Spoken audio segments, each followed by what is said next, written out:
I cannot believe it is another Monday night. You know, Monday nights, they come so quick. And before you know it, it's Monday night again. It always seems like it's Monday night because here we are. And it looks like we are trying to go live, and I believe that we are. So let's go ahead and say hello to everybody in the super chat. We got Bonnie, Silly Bon Franz. Okay, you got a new one in there. I didn't know that. That's pretty cool. We got Aurora PPG in the house. We got Eric Von Eric. What's up? Jim from Canada A, Will Fly, and Mr. Dana 54. Welcome everybody. We got a lot of people in the chat, so make sure you say hello to Will Fly from Will Fly PPG because we're going to be giving away a lot of cool stuff today. Anyway, my name is Sean Symons, also known as PPG Grandpa. You can find me at ppggrandpa.com or iflyparamotors.com. Tonight is sponsored by Jim from Canada. He runs Care PP, that's Care Printing and Publishing, up in Canada, and he helps us make so many cool things, everything from decals to stickers to calendars. Jim, thank you so much for being on the show, buddy. Hey, you're very welcome. It's a pleasure to be here. Well, real quick, I see a QR code. I know that you give people discounts when they click that QR code. Tell us a little bit about your company and what you do.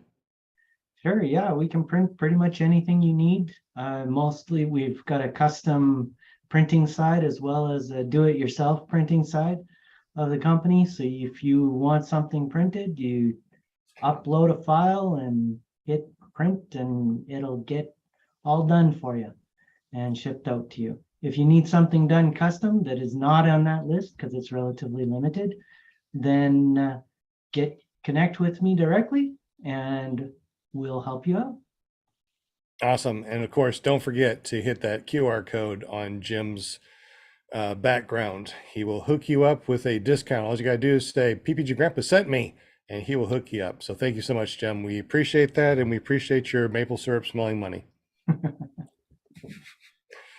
All right. No laugh. All right. I guess I run that one to the ground. We also got Joshua Marsh. I was laughing inside. Sorry, I was drinking. I giggled. All right, giggle works, whatever. We got Joshua Marsh. He's going to help us out in the background. He's going to be putting up the videos while John, our guest, talks, and whatever relevant stuff comes up, he's going to be putting on the background. So Joshua, thank you very much for being here with us, buddy. You got any videos on your YouTube yet that we want to check out? Oh yeah, I just posted one yesterday doing a giveaway at 250 subscribers. So go subscribe. How do we get to that YouTube channel so we might win that? Joshua Marsh PPG. All right, we'll find you there. I guess I need your link so we can put the link down below too for people. All right. Thank you, Josh, for being in the house. We appreciate you, buddy. We also got our paramom, our Linda Anderson. She's the one that books people on the show, and she's got us booked up almost through Christmas. Holy smokes. Thank you very much, Linda, for being in the chat. I know, huh? Yeah, good to see you.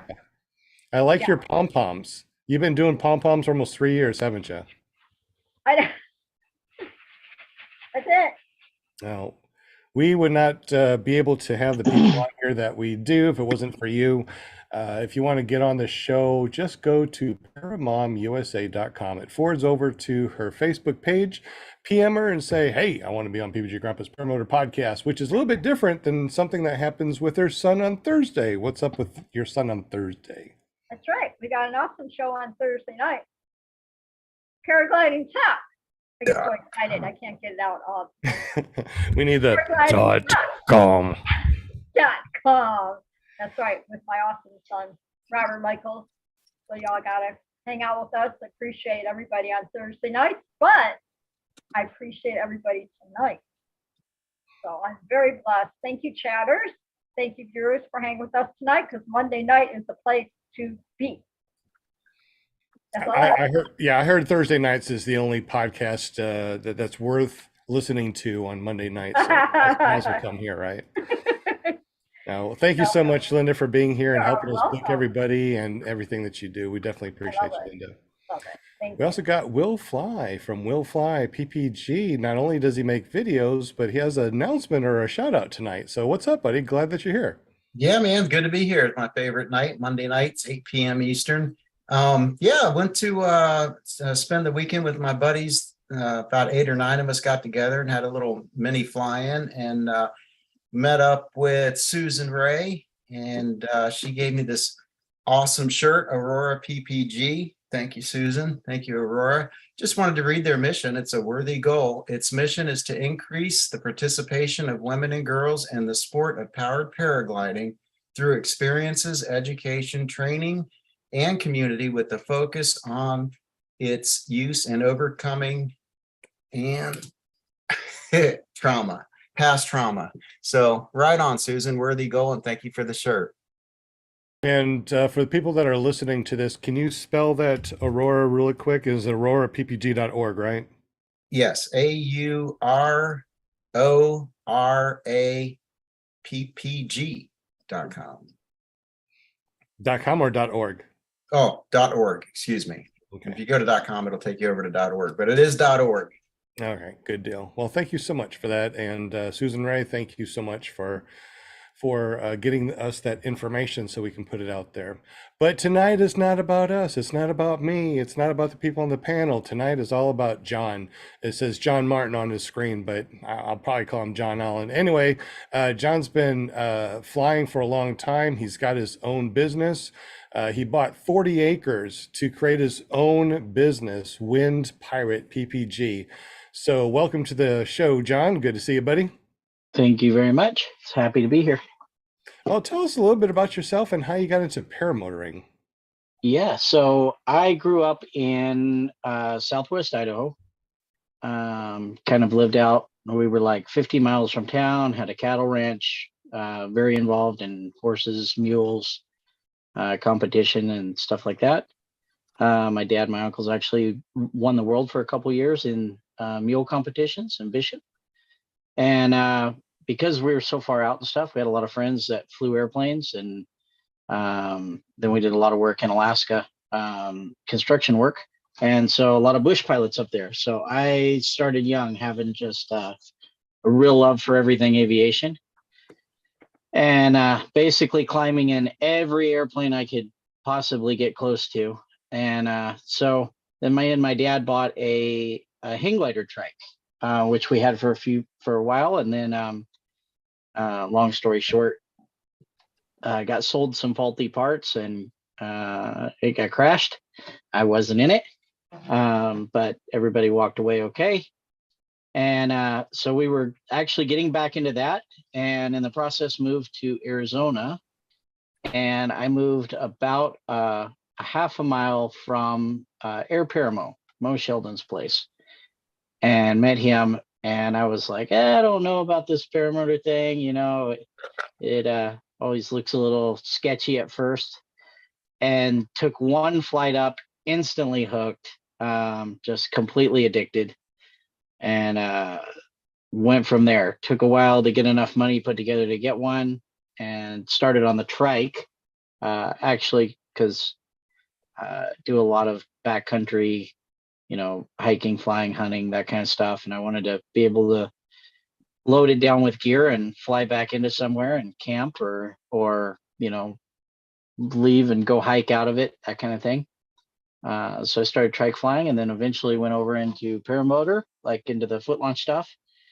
And then I worked with the Mo there for a while, for a couple years, kind of assistant instructor with him. And then as it progressed on, kind of ventured off on my own. I go up to the Northwest and train up there in the summers and come back here in the winter. So it's a year-round full-time gig. So you do joint classes. So you travel, do joint classes with other instructors. Tell us a little bit about that and how that works. That sounds pretty interesting. Yeah, for sure. So for instance, this summer I went up and did 2 joint classes in June and July with Brian Pearson up at Oregon Paramotor.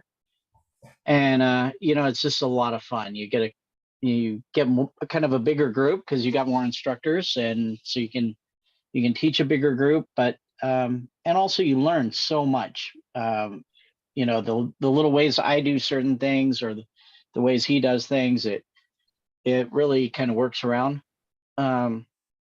And off and on, like in the winter times, where my field was before, is where like Noah and Nick Rochetta with Epic Paramotor, they fly out of there. So we do a lot back and forth. And so it's great. It's kind of builds a lot of camaraderie, and makes the training a lot more fun, and it's just good vibes all the way around. I like good vibes. I like your hat too. What does your hat say? It says WindPirate. There we go. It's just my logo. And yeah, I've got a couple of those to give away. Oh, okay. So we're going to give away some hats, and you also got a little throttle magnet too. Yes, I have the throttle magnets that click on, and they're really strong. Keep your throttle out of the dirt. Definitely like that. I So, put those on all good my stuff tonight. paramotors. Absolutely. So, everyone that's in the super chat, in case you don't know, get up with Will Fly, just at Will Fly, and tell him hello, that you want to be on the spinning wheel of winning things, because we're going to be giving away a lot of stuff. So make sure you say hi to Will Fly, the PPG guy. So, John, you do a lot of traveling, and you do you do the joint classes, which sounds really awesome. How about as far as fly-ins? Have you gone to any fly-ins? And I heard something about you did your first annual fly-in where you are? Yeah, so I've been involved actually the last several years with the Arizona Flying Circus. We kind of did all the dirt work there, helped do all the runway stuff, and kind of work helping put that together. Last year, I made it to Salton Sea. A couple years ago, made it to the Endless Foot Drag.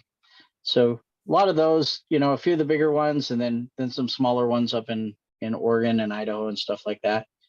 And yeah, so we normally do a fly-in down here on a dry lake bed. Actually, I think that might be where that's at there, on the video. But we do a fly-in on a dry lake bed here close, and this year we got so much rain that it got all flooded out. And so we contacted the Tombstone Airport of Tombstone, Arizona, and to see if we could maybe do a fly-in there. And they were ecstatic. They were so overwhelmingly helpful. Helped us put it together, and they have an event called Eldorado Days every October on the third week. And so we were able to schedule it at the same time as that.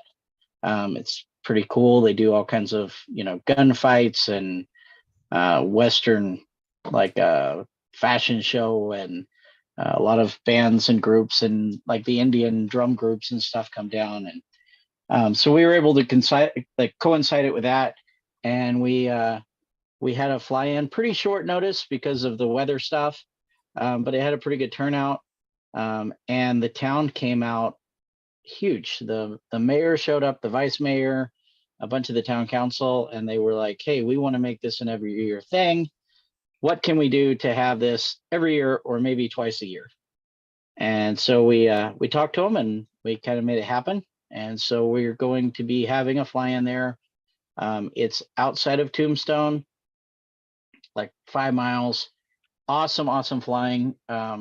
Basically from Tombstone all the way down south toward the border, and it's amazing country. It's all the so much history in it. It's the area where like the Apache wars were with Geronimo and Cochise and all that.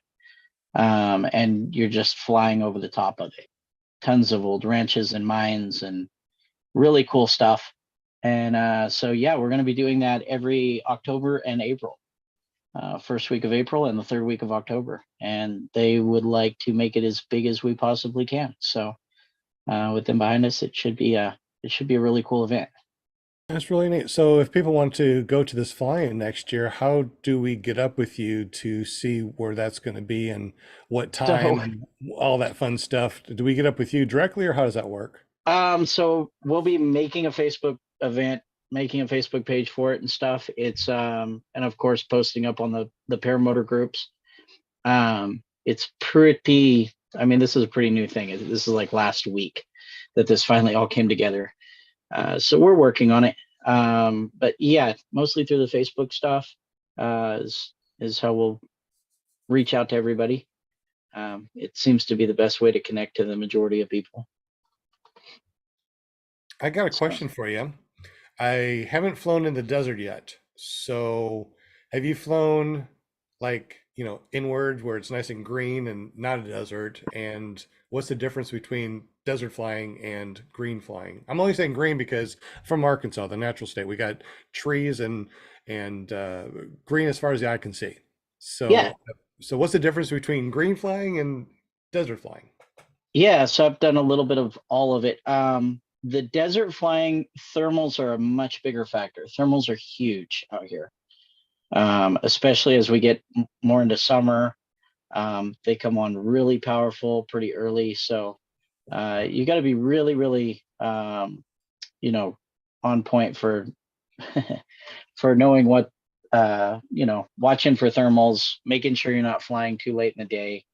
It's not very forgiving that way. On the flip side of that, you can land a lot of places in the desert. We're not dealing with trees, and you can really get down, fly down inside of sand washes, that kind of stuff. The low level flying in the desert is really, really cool. There are cactuses that are not very friendly, and it's not a great thing if you go down in them. I've got a buddy that he always tells everybody that he flies with a pistol just in case he goes down in a big batch of cactus. He can end it before he hits the ground. Oh my gosh. That must be really bad landing into Yeah, a it's not cactus. good. We had a friend in North Phoenix that actually ran into a patch of cholla, which they look really nice and soft and fluffy, and they're not. They're actually called jumping cactuses because if you just barely brush them, they fall off and stick to you.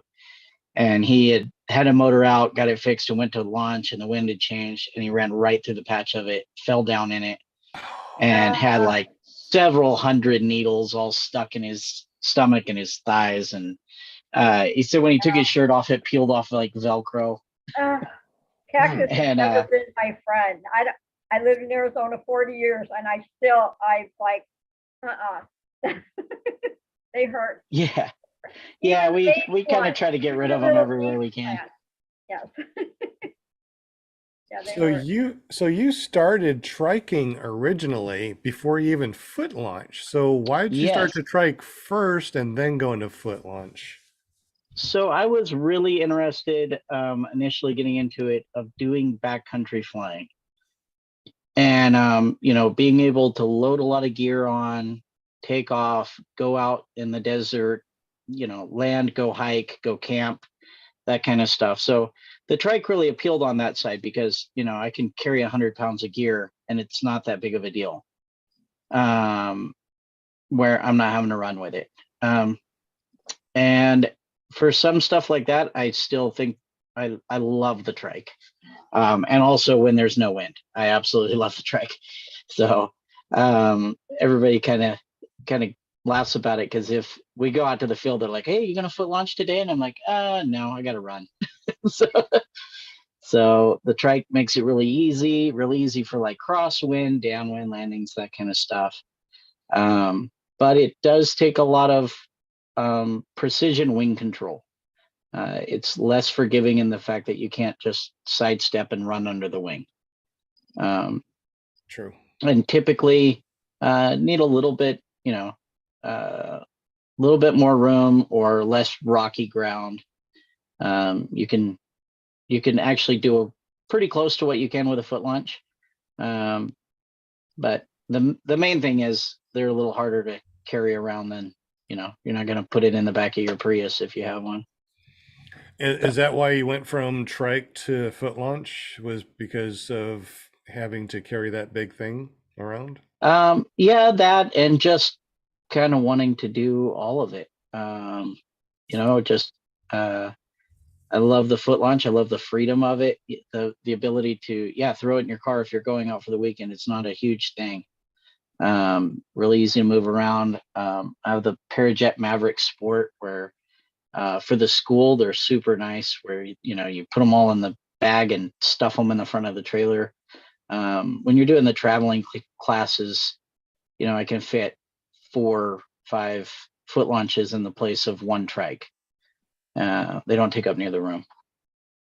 And so still do a lot of trike stuff though. And then my dad also flies, and he flies a trike. Yeah, So we fly together all the time. I love the trike. I have to admit that, trikes are really good, especially when you go to a fly-in. People just don't realize that if you have a trike at a fly-in, you sit down and you just, trike yourself over to the other side of the field where nobody is, lay out, go launch, go fly around, then land in that same area, and then just trike yourself back to where your campsite is. I mean, there's no humping this thing around, 70 pounds plus your wing. It's a lot of weight to walk across the field. So you might want to Yeah, think you about, just pick up your wing and stuff it in your lap and drive around with it. yeah, absolutely. And there's bolt on, and then you have the do you have any bolt on like retractor trikes and stuff like that? Or are you Um, talking about an actual trike itself? yeah, so typically I do the larger, heavier duty trikes. Like I have the HS Condor, I have the AirParamo Grasshopper, those type of trikes. Just because, like I said, the backcountry stuff, they're a lot more rugged, they're tough. You got a good roll bar. I have flown the smaller, the bolt-on trikes, and actually, I was in the last year after Salton Sea when Parajet put out their like E-Flyer. They put me in the video for it because I flew the Parajet Maverick trike around, and I absolutely loved it. But I find typically on a lot of the small, kind of homemade trikes, they put too short of a wheelbase on them, and it makes them really tippy, like a 3-wheeler. Yeah. And so if you get a good wide wheelbase, you get a good solid cage, then they're great. But yeah, most of the time the bigger trikes, and then I use trikes for all of my tandem flights for the school because it's just so much easier to not get somebody hurt. Yeah. You don't have to carry them if they don't run far enough. You don't face plant on them if they decide to set down, 10 feet after you start. So all they have to do is just sit there and not do anything. So I really like it for that. That's awesome. Let's see. Panel, any questions in the super chat that we need to ask John? Yeah, there's a couple there. Bill H was asking, he wants to know if it's dusty over there. I think he was referring to the fly-in. So at the fly-in, no. Well, they have some dirt area. They're working on grass and spots. And then they have a pretty good size paved tarmac along with the runway. But in general, the flying in the state on the whole is, yes, very dusty. It's one of the reasons why I bought 40 acres just out of St. David, and we got good water. And you're just going through random pictures on Instagram, but we've got good water. And so I've got grass, which not a big deal to you people in Arkansas, but for out here, it's huge. So I've got about a 6-acre field, 4 acres of it in very nice grass. So your wing stays nice and clean, and it's pretty cool compared to, I'm used to flying where a lot of times people look at the wings from out here, if they're from back east, when they come out to the circus and stuff, and they're like, oh man, that wing's really old, and it'll have 10 hours on it, but it gets so dirty. Oh, So my wings look newer now than since I moved. So So do you have hookups there as well for RVs? working on it. I don't have any hookups right now. We have dry camping. I have a dump. I've got water. and eventually want to put in a few hookups. Not a huge amount, but yeah, I've got spots for RVs, and the field. We're in the process of making the hangar, so that's I've had a lot of questions lately through Facebook and stuff like that, because with the WindPirate thing, I make kind of what started actually the whole WindPirate thing was I started making custom covers, heavy duty covers. I tried to get a cover for my paramotor, and everything I could find was really lightweight, that kind of that space blanket stuff. And so we basically, my dad had a saddle shop, so I have commercial sewing machines, and so I got some really good material and put together a cover, and basically took it out to the field the first time, and one of the other pilots came and grabbed it off of my trike and said, "How much is it?" I'm like, "Well, it's not really for sale." He goes, "Well, you're not getting it back, so tell me how much it is." And so I started making them and selling them, and got quite a few of them out. In the process of moving, and we're building a new shop. I've got a 40 by 50 shop going up, and so in the meantime, all of my sewing stuff is all in a storage room, and which is brutal, because of course now every 2 days I need to sew something, and so basically covers and kiting harnesses and stuff that I make are on hold until I can get it set up enough that I can hook the machines up without them getting too dirty and dusty, and get stuff going again. I can tell you this, that was one of the very first things I wanted to purchase, and I got one of your paramotor covers, and those things are freaking heavy duty and such a cool logo, man. I love it. Thank you. It actually changed a little bit, if Okay. you notice from the one on your cover. Yeah. So originally I had this logo, and then I had a guy come to me and go, "Hey, I can make you a way cooler logo." And I'm like, I like my logo. And he made this one that's on the hat, and I'm like, "But I like my logo. I mean, that's cool." So I sent it to like 30 people, and every one of them was like, "Oh no, the new logo's better." so I was Yeah. like, "Okay, looks like I'm changing my logo." Nice. But yeah, It's definitely a quality cover, no doubt. thank you. Right. And it's We work hard on handmade, it. isn't it? Per Yes. order. Yeah. We will sew up a few of them that are, the kind of the stock size. Most paramotors uh, will fit the same size cover, within an inch or two.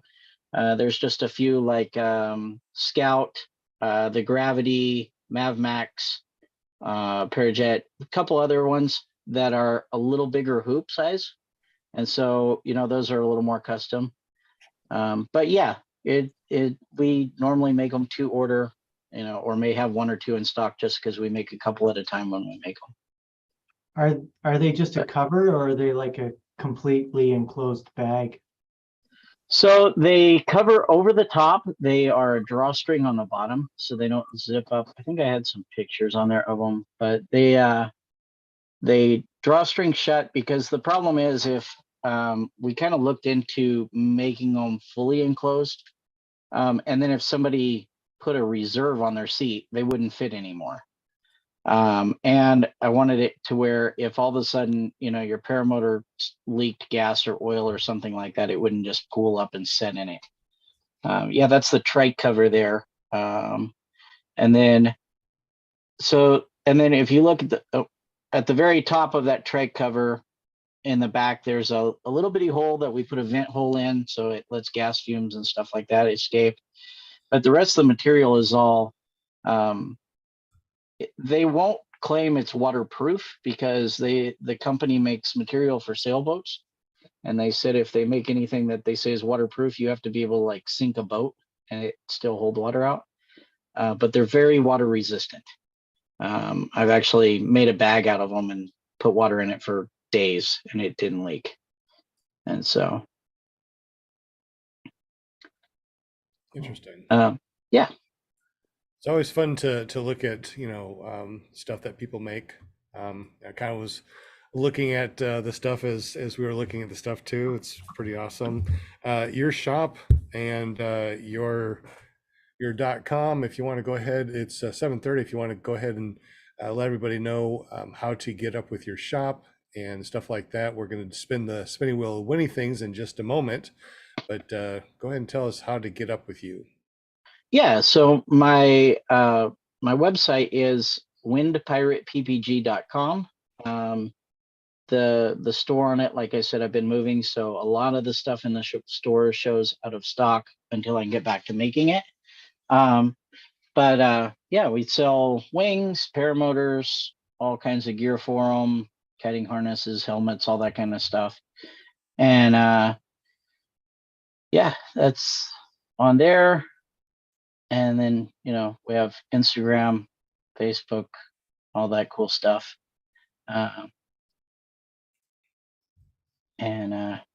all your yeah, links are down below too, just in case people want to check you out. You can also go to paramotorguest.com and we'll actually bring up a page to show all about him and his links. So make sure you check out paramotorguest.com. We're going to be giving away a bunch of stuff tonight.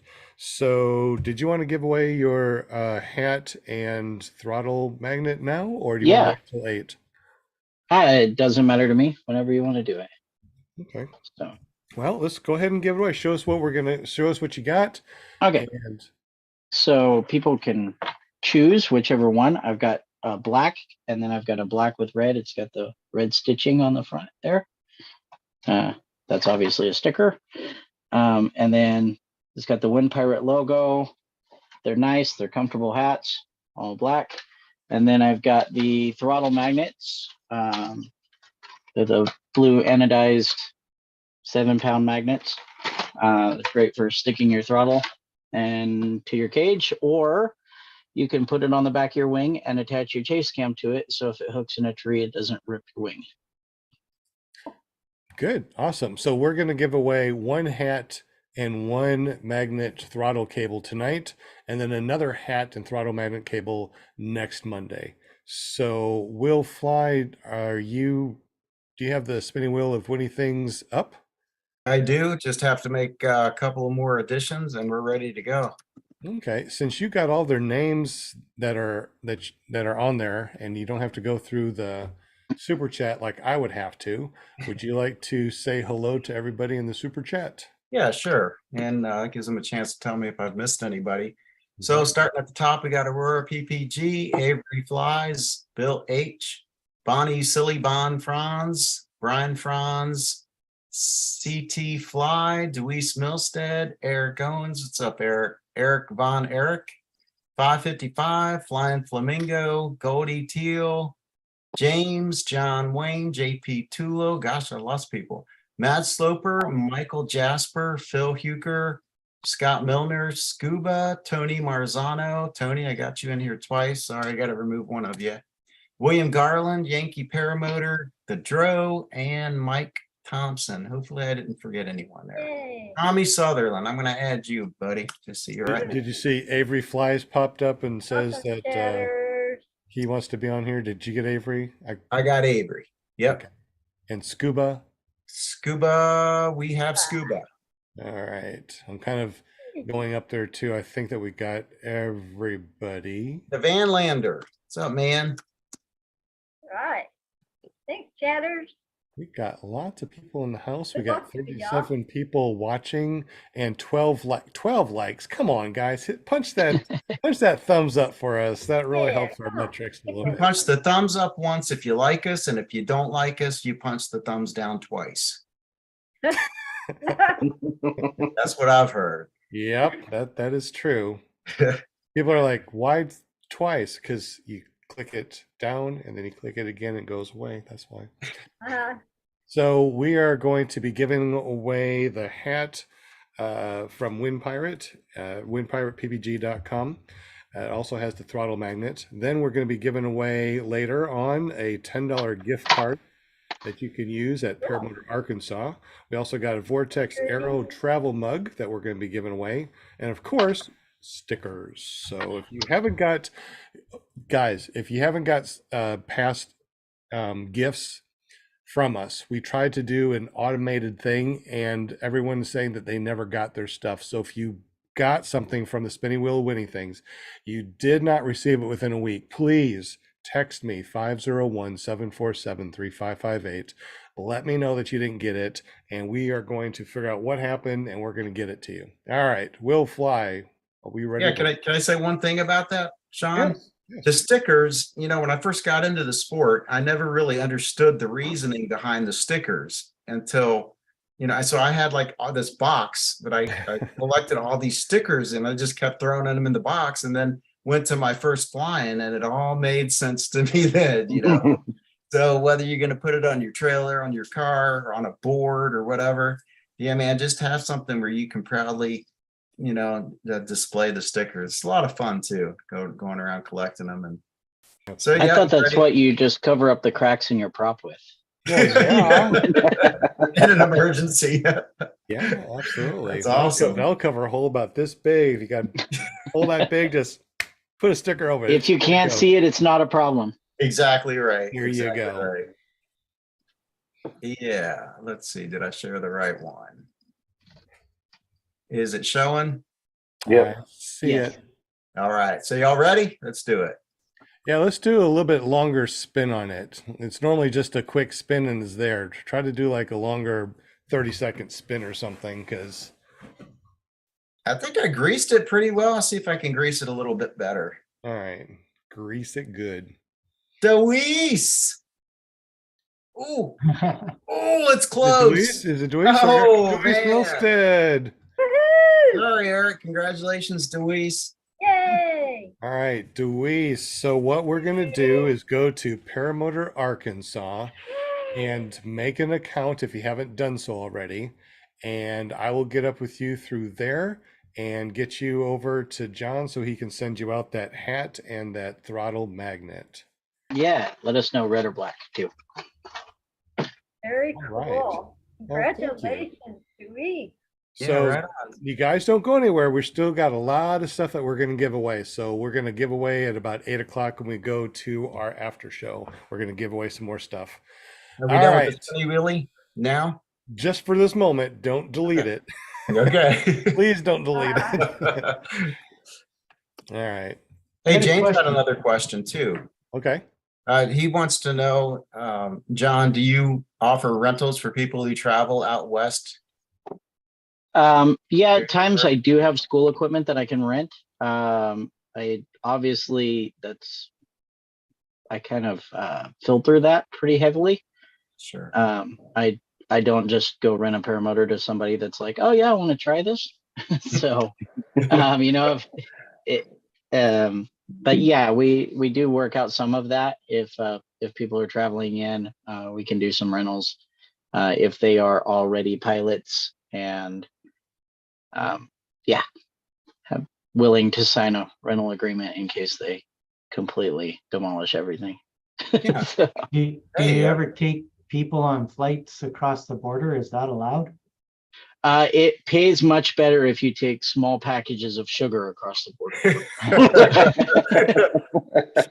So we do from time to time get people that come to us and ask us, if we could take them to look for some stuff their friends lost, that kind of stuff.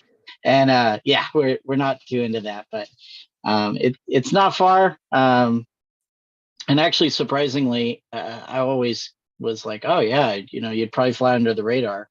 And then I trained some guys that were military, and they were like, actually, you show up pretty huge. They just most of the time discredit it because you're going so slow. So if you were considering flying across the border, just something to keep in mind. It's probably not a good idea. Yeah, it doesn't sound like a good idea. Yeah, they don't need to fly right now. There's plenty of them coming through. It's pretty open around here. Well, it's open at the border. They arrest a lot of them around where I'm at. So it's very active.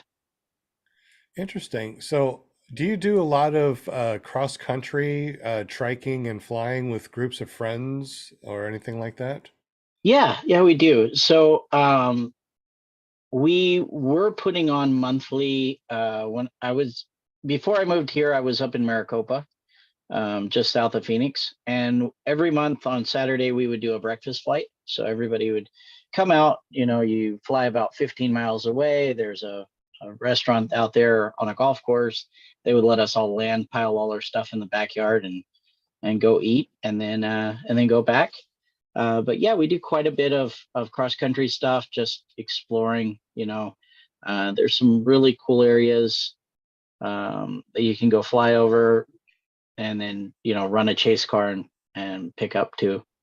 And so it's a blast. Sometimes we, especially with the trike, I will carry a couple gallons of gas in the front seat for all the foot launch guys that have like that little 3-gallon air consumption bag or whatever, because they can't carry enough fuel. And then we land and refill them all up and then take off again.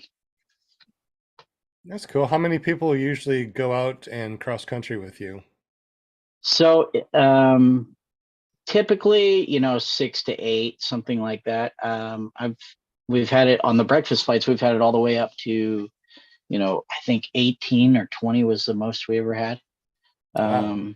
But yeah, it's a blast. It really kind of keeps people in the local community. So, which is kind of the goal. The more people that you keep flying together, typically I've seen the fallout rate of people kind of giving up on the sport is usually because they end up flying alone.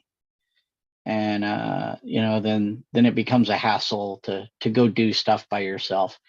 But if you can do stuff where people are involved in the community, then yeah, it keeps a lot more people flying. It's a lot of fun. That's very interesting, and I agree with you. It's like a lot of people that I flew with back in the day, they don't fly anymore. They either gave it all up or they fly so sporadically, I don't even know that they're out anymore. So it's really nice that you got a community full of people that you're able to get people out and go fly and keep people in the sport. Yeah, it helps really good. The other thing that we have around here is we've been able to be involved in some search and rescue stuff, which is really cool. So we have had a couple cases with flash floods, that kind of stuff, where guys have been able to go and look. We had one case where an elderly gentleman got his car stuck and then tried to walk home across the desert in the summertime. Oh my goodness. And yeah, so they took a helicopter and a airplane and 65 people, and they searched for 7 days. And then they couldn't find him and they gave up. The sheriff's department gave up with the helicopter, finally opened the airspace for us. And the family had asked us to come out. And we took 6 pilots. We actually took our breakfast flight and hijacked it to go do this. But we took 6 pilots and we went for 3 hours and we found him. Which it was a recovery. It had been I think 9 days since he had first went missing. But the family was overjoyed. It was awesome to be able to help. And it kind of just showed, it spotlighted how effective that we can be for that type of thing. Obviously if wind conditions are right and everything. But Too bad you weren't able to get up there with the rest of the rescue.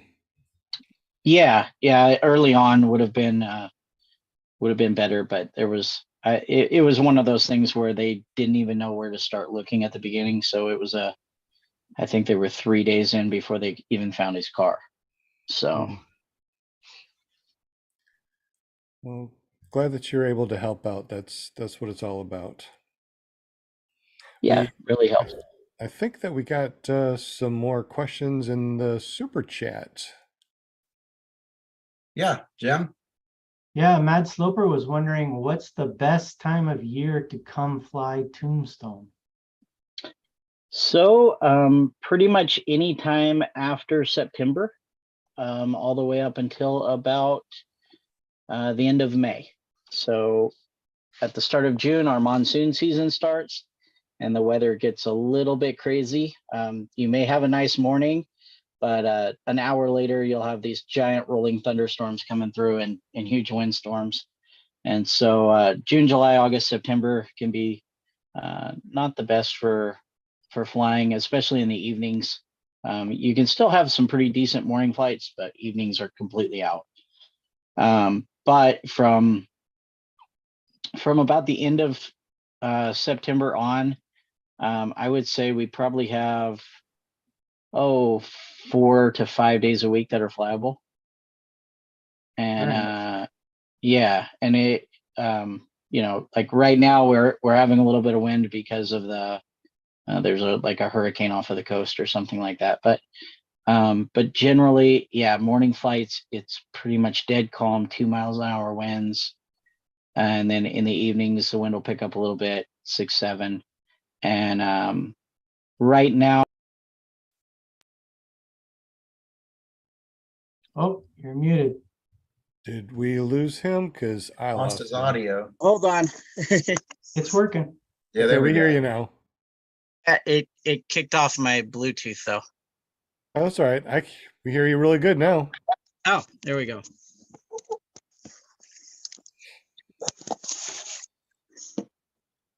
Okay, am I back? All right. Okay, now I can hear you, no echo. But yeah, in the winter, like right now, it's typically about 70 degrees in the daytime, and then about 50 at night for most of the winter. And then it'll drop down. We drop down to about 28 at night is the coldest we pretty much ever get. And then it'll be back up, 55 degrees in, January in the daytime.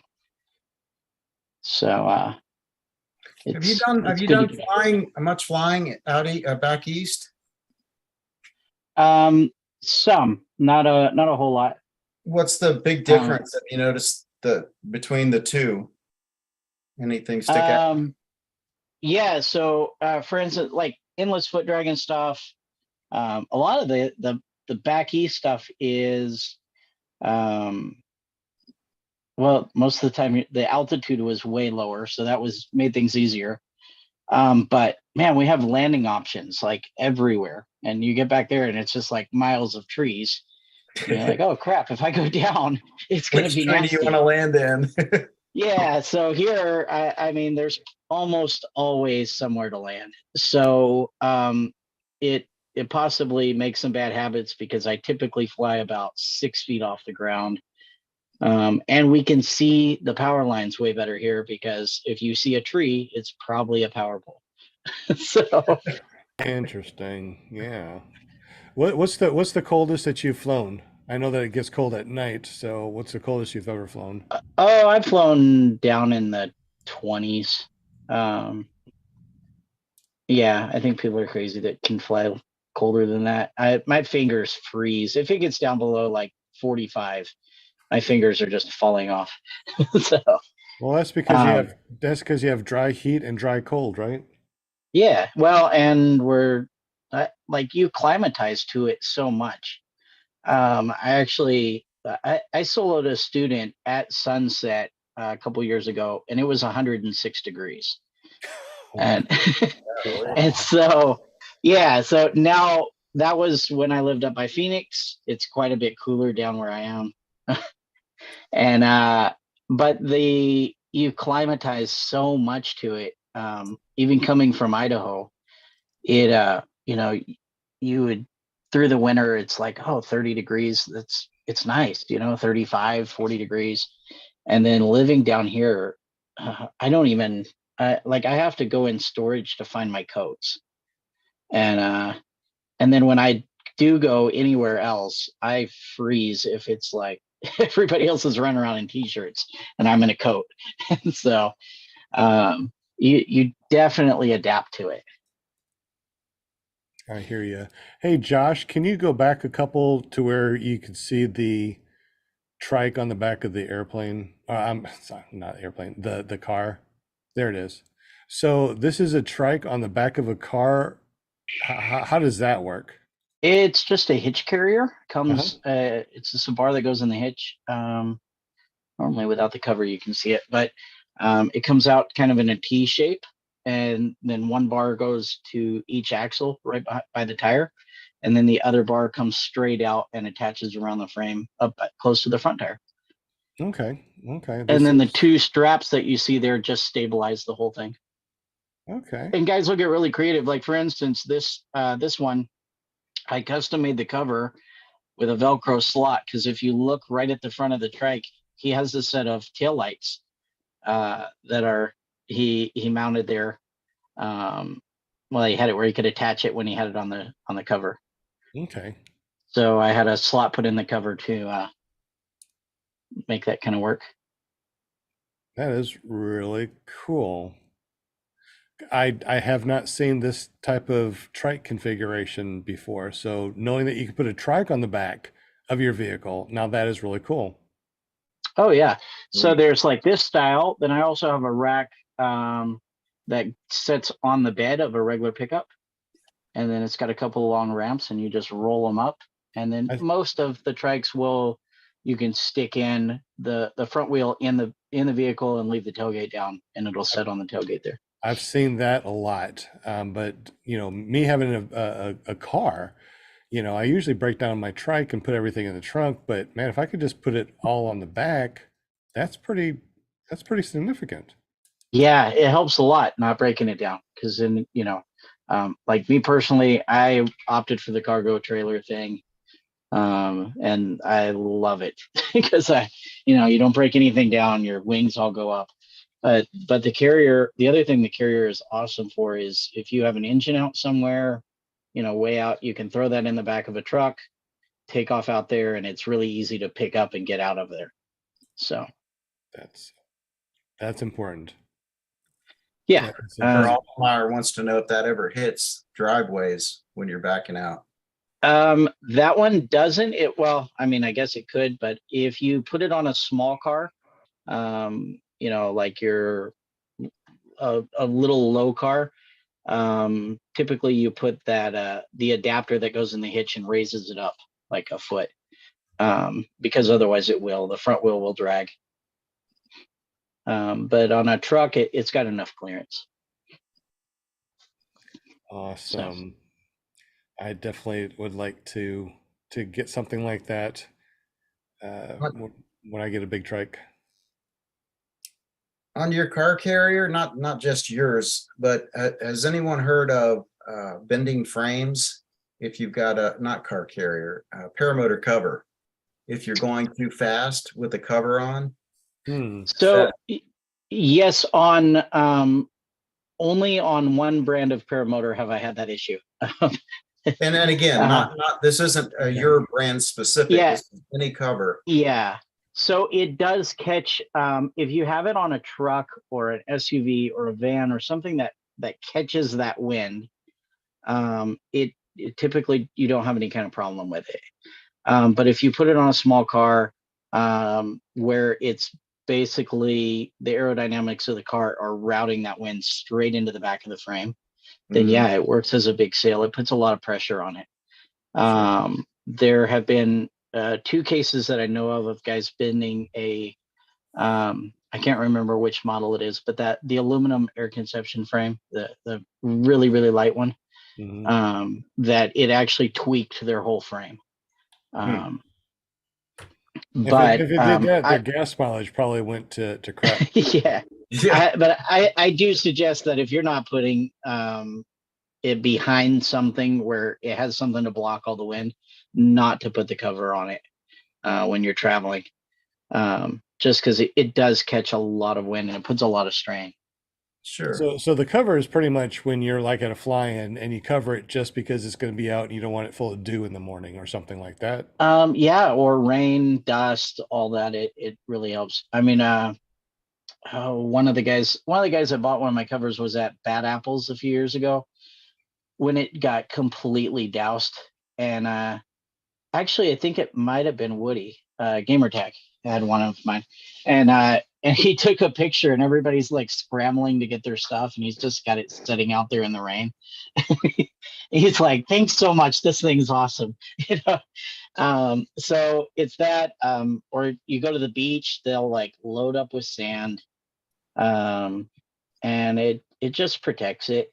So they're not, Good. you know, perfect. They, you know, obviously it's not going to stop it from dropping in a pond. But you can definitely use it if you've got something blocking a lot of the wind. I know guys that put them on the back of, you know, like your the conversion vans or motorhomes, that kind of thing, and then it's not getting very much wind to it, and it does a pretty good job protecting them. Yeah, and the reason I'm saying that, when I was new, I had a RAV4. It never had any problems with it, but I was kind of given the heads up early on that, hey, don't just hop on the interstate and do 75 miles an hour. You know, I mean, just take it easy and use it to do its purpose, and that's to protect the paramotor. And if that means you need to go slow, then go slow or pull over and let things settle down. But one of the guys bought one from had called to order a new one, and he's like, "Yeah, I love your cover, but I have a problem with it. I need to order a new one." And I go, "Well, you know, it's trying to find out if it's a warranty thing." I said, "Well, you know, what's wrong with the cover?" And he goes, "Oh, no, I got a big burn hole in it." And I'm like, "How did you get a burn hole?" And it turned out he had not strapped the paramotor down properly on the hitch carrier, and it had fell off face first on, and he drug it down the road for a ways, and obviously ate through. It actually, the frame, the way that it drug, it didn't do a whole lot. So protected his motor. like the whole face of the paramotor cover off, and then it scraped it up pretty good, and I think he had to replace a couple of parts, but it wasn't a total loss. Well, that's But, good. Your cover protected it. That's I don't pretty think good. the cover probably helped it a whole lot dragging across the pavement. That's interesting. So, It's almost 8 o'clock, where we're going to do another spinning wheel of Winnie things and go into our after show, which we're going to be giving away a lot more stuff. So definitely hang on, guys. We're going to be spinning the wheel. But before then, John, it's hard to see. I don't know if you got a light. yeah, There you go. Awesome. I just noticed that. I looked down and I'm like, wow, it's really dark. So one of the things that you're doing also is you're running for the secretary of the USPPA, correct? Yes, that is correct. So can you tell us a little bit about that, what that entails, and how in the world do we vote for something like that? So you can vote on the USPPA website if you are a member. It's you just go onto the website, usppa.org. There's a little tab up in the top right corner that says vote. On my screen, it's covered up by a very handsome man in a stay bad hat. But it's scroll down. There's two positions right now. That is the treasurer and the secretary. I'm running for secretary. And yeah, I'm just really, you know, wanting to help out with it. Noah and the crew that's there, Alexis and stuff, they're doing a very great job building it and making it much more user friendly, even for instructors. The new way they're doing testing and stuff is really great. You know, before we were having to do all this paper test stuff, and then, you know, try to submit it all. Now that's all electronic. It's very easy. Nice. And it creates a good standardized system for training. They're doing a lot of training aids, that kind of stuff, and yeah, I just want to be involved in helping the community to grow and to get to a place. I think eventually the government's probably going to regulate us similar to how they did with the sport pilot license thing.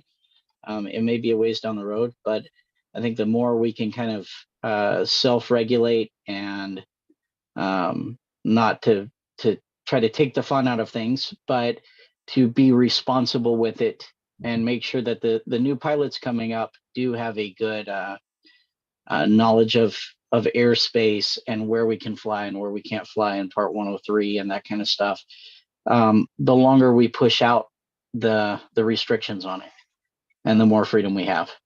And I that's kind of the goal of the USPPA. I spent a lot of time talking with the people in charge there of, kind of what they're looking forward to, and that's to basically make the new groups coming up to be more knowledgeable than we were coming into it, and to make that easier to understand.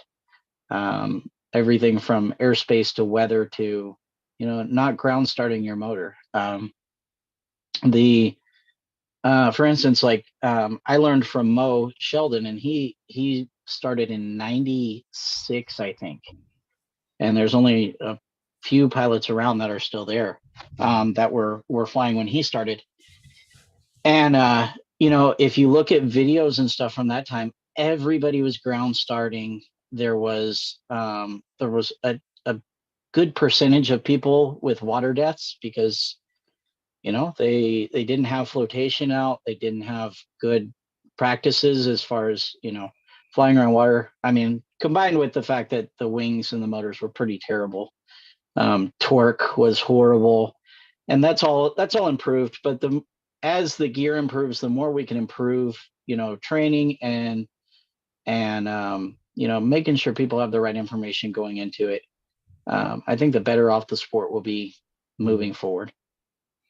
What was that about the sports pilot things that the FAA got involved with that you think we Yeah, might do so something? What for like happened? your hang glider trikes, all of your other ultralights that are not Part 103, that used to be a very, I mean, ultralights were pretty much you get it and go, and it got huge during the late '80s, early '90s, and then they started having a lot of people crashing, a lot of public stuff, big problems, and that caused regulation to step in, and to where we not, if you're going to fly your power parachutes, your basically over anything over 254 pounds, you have to have a sport pilot license.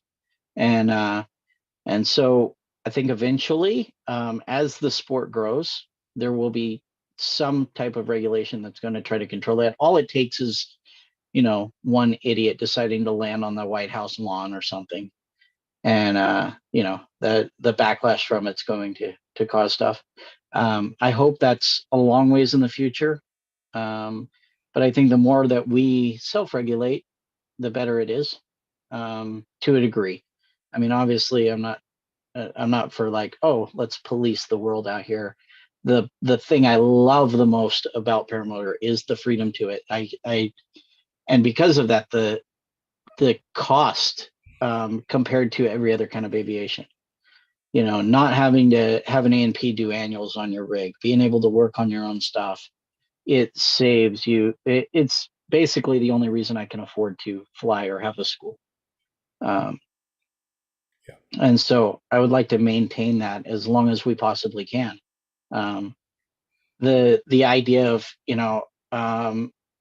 I see people go fly over the pyramids or Iceland or here I can go, fly around areas where Geronimo lived. It's so incredible. I can fly through the canyons there, and on the whole, completely free, like not totally unregulated. I could drop down and skim above the water, dangerous as it may be. And I don't want to see that go. I think the USPPA is trying very hard to establish good enough training methods and standards to make that go out longer. I know that there have been, there's always people that would like to see it become more and more regulated, that kind of look at that opinion of, I kind of look at things as I come from rodeo, and every rodeo I've ever been to has had an ambulance parked outside the gate, sometimes two, and a lot of times they were used by the end of the night. And some people see that as completely, idiotic. Why would you want to take these risks? You shouldn't be allowed to. Strapping yourself to a couple 1,000-pound bull is if you're using common sense, pretty dumb. I wouldn't do Um, it. but it's also a lot of fun. Fun So to watch. I know, it's fun to watch. Fun to watch because I'm not Like, going to do it. rodeo? Yeah, it's one of the kind of funny things coming into the paramotor stuff and fly-ins. And I actually had a conversation with Carson at Endless Foot Drag, because he kind of comes from horses and that lifestyle. And he's like, like everybody's very, and you should be to some degree, but like so safety conscious that they're like, you can't do anything. And he's like, man, I can't even get hurt doing this. This thing's going way too slow. And and it is a good point. I mean, you come from motocross and stuff like that, and you're doing 80 and not 25. And so I have a lot of people that are like, well, on my trike, I don't have, you can get into the whole argument of it. I don't have a reserve on my trike. It's not that I think reserves are bad. It's just that I normally have to climb to clear barbed wire fences or power lines. And so reserve is pretty much something I can throw at a tree in front of me and hope it softens the landing a little bit. I very, very, very rarely fly over, 200 feet. Well, when it comes to reserve, it's just like anything else in our sport. It's risk versus reward. You don't have to have a reserve. You don't have to have flotation. There's a lot of things that we don't have to have. So, I mean, if you don't want to, you don't have to explain yourself. If you don't fly with a reserve, you don't. But if you end up at 200 feet and that canopy or your A-line snap for some reason, you got plenty of time to throw a reserve and land safely. So, oh yeah. And I, I'm very much, if you are going to be, especially if you're going to be doing any kind of, aerobatics or flying, mountain flying during the middle of the day, absolutely carry a reserve. It's crazy not to. a front mount, a front mount. You can front mount Yeah. that on anything. You can put it on your trike. You can put it on a foot launch. You go to free flying, you can put it, use it for free flying. So I got one that I use for everything, and it's very, very convenient. Yeah. It is 7 after 8, so we're going to be rolling into our after show. We do got the spinny wheel of Winnie Things that people are like, come on, guys, hurry up with the spinny wheel of Winnie Things. Will Fly, we got we got everybody in the spinny wheel of Winnie Things to spin, I hope. You're And muted, Will. you're muted. We also got only 25 likes. We got 40 something people watching. So make sure you smash that thumbs up if you would, please. That definitely helps our metrics. Yeah, I missed one on the first spin, so I don't know if I should add his name twice. Mr. Dana, I'm very sorry. Uh-oh. Oh, that happened. No, that's why we say make sure you tag Will and say hi so we can see. He did. It was my bad. It My was bad. Will's bad? Oh no, Add him not twice. Will's bad. All right. Well, yeah, so I added him twice just to make up. Okay. You want to spin now or you want to wait? What do you Well, want? let's go ahead and spin now and spin at 8:30, and then we'll I think that will be the last of our spins. So let's go ahead and spin for a Vortex Aero awesome mug. It's a travel mug. Not only does it have 4 pieces, you can drink your coffee out of it, and it has a top part that you can actually put on the top too, and an anti-skid mug that you can take on and off depending on your car or your flying situation. Because hey, you can actually take this flying. I'm gonna have to take this flying with some hot coffee up there. Actually, I just got one of those the day before yesterday. It's pretty cool. I like it. They are really, really solid. They're not like a cheap thing that you most of the time you think, okay, I'm going to get something free, so it's cheap. This is, I would spend $30 on it, without even, blinking an eye. It's like, that's $30 worth right there. Especially with the way that the price has gone up. Yeah, it's definitely $30 now. Anyway, if you haven't done so already, go to paramotorarkansas.com, make yourself a account. There you go, that big word. Yeah, account. Make yourself an account, and we're going to be giving away really awesome gift cards and other things on that site. So make sure that you have an account, because sporadically we go through the new accounts and we just send off new gift cards. So if you are on there, you might get a free gift card. So make sure you sign up and get a gift card. And this is what we're going to give away right now. We're going to give away a $10 gift card, and we're going to be Right. adding in a lot of stuff to this site. It just went live on the paramotorarkansas.com today. We've been beta testing it for a while, but yeah, this is going to be really good. We're going to have all sorts of cool stuff.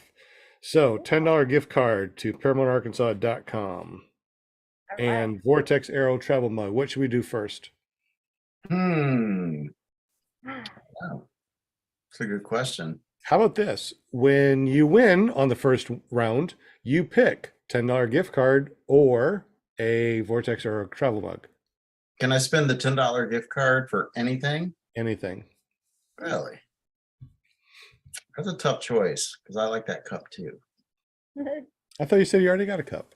I did. I like it. You want another one. Yeah. All right. Oh man. All right. So I'm gonna add David Rainey, and that'll be wheel closed Okay. until the next spin. Is that okay? That sounds good. All right, You're the- David. And you're the whoever boss of wins- the wheel. Whoever Yeah, wins, lucky David. whoever wins this one, you get to pick I did grease it really well. a travel mug or a gift Good, card. good. Yep.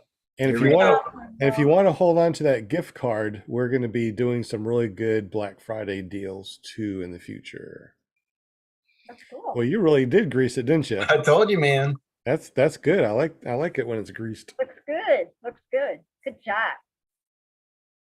And definitely want to thank Will Fly. He puts a lot of time in the background and makes the spinny wheel of Winnie things a reality. Michael Jasper, Okay. Yeah, man. Welcome. you are a winner. So Congratulations. let us know, Michael, do you want a Yay. travel mug Congratulations, or Michael. a gift card? And if you don't answer in the next 60 seconds, we assume that you don't want it, and we'll spin it again. Did I And say there's that? a 60-second lag. Those 60 go. seconds. I hope that Yeah. you're watching. He's stressing out now. I hope that you're saying something like, hey, I win. I want the whatever. Anybody? Anything? So I don't see Michael saying anything. Michael, if you're out there, definitely say, yay, I won, and I want the travel mug or a gift card. So let's go ahead and spin it again. Oh man, Has it been a And- minute already? he probably pinched a nerve. He's trying to type with his nose. No, that's okay. That's okay. It's like he Michael still gets the first one. So as soon as actually, if you at Michael, you'll see if he's there or not in the chat. So if you Yeah, he's still there. yeah, Michael Jasper. Okay. Right, Michael Jasper? Michael Jasper. Going once. So you must say that you won, that you want something. Yeah. Something in the super chat. Just say, hey, I'm here. All right, so let's go ahead and spin it again for the second one. And that way we can see who wins.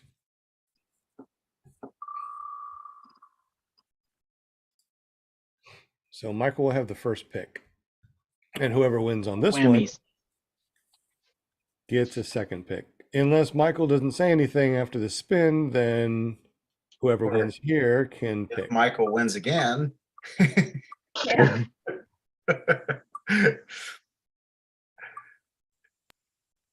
No way. Oh man. What? It looks like, oh, you did win, Eric. Congratulations, man. Woohoo! Eric Yay. Owens. Congratulations. I And the don't think crowd I goes. don't think that Michael is with us anymore. Michael, are you not with us anymore? Well, Michael, if He's there, If- but he's not. Michael, don't worry. We will send you something out. Just text me 501-747-3558. We'll get you something, so don't worry about that. So, Eric Owens, now you get to pick. Do you want a travel mug or a $10 gift card? And let's go ahead and spin again because there's two things that we're going to give away. A $10 gift card or the Vortex Aero travel mug. Right. Brought to you today by vortexaero.com. So excited. Yeah, he was definitely nice enough to give us a bunch of them to give away. So we definitely thank Vortex Aero, Todd Scott. Thanks, Joshua, for being the video man tonight. Oh yeah, of course. Appreciate you. Oh, it's gonna be tight. Let's see. Oh, Brian Franz. all right. Congratulations, Brian. All right, guys. Eric, Brian, Michael. What was Michael's last name? Or on his thing? Michael what? It was Michael Jasper. Jasper. So Michael Jasper, Eric Owens, Brian Franz, go to paramotorarkansas.com, create an account, and that's how we will get you your stuff.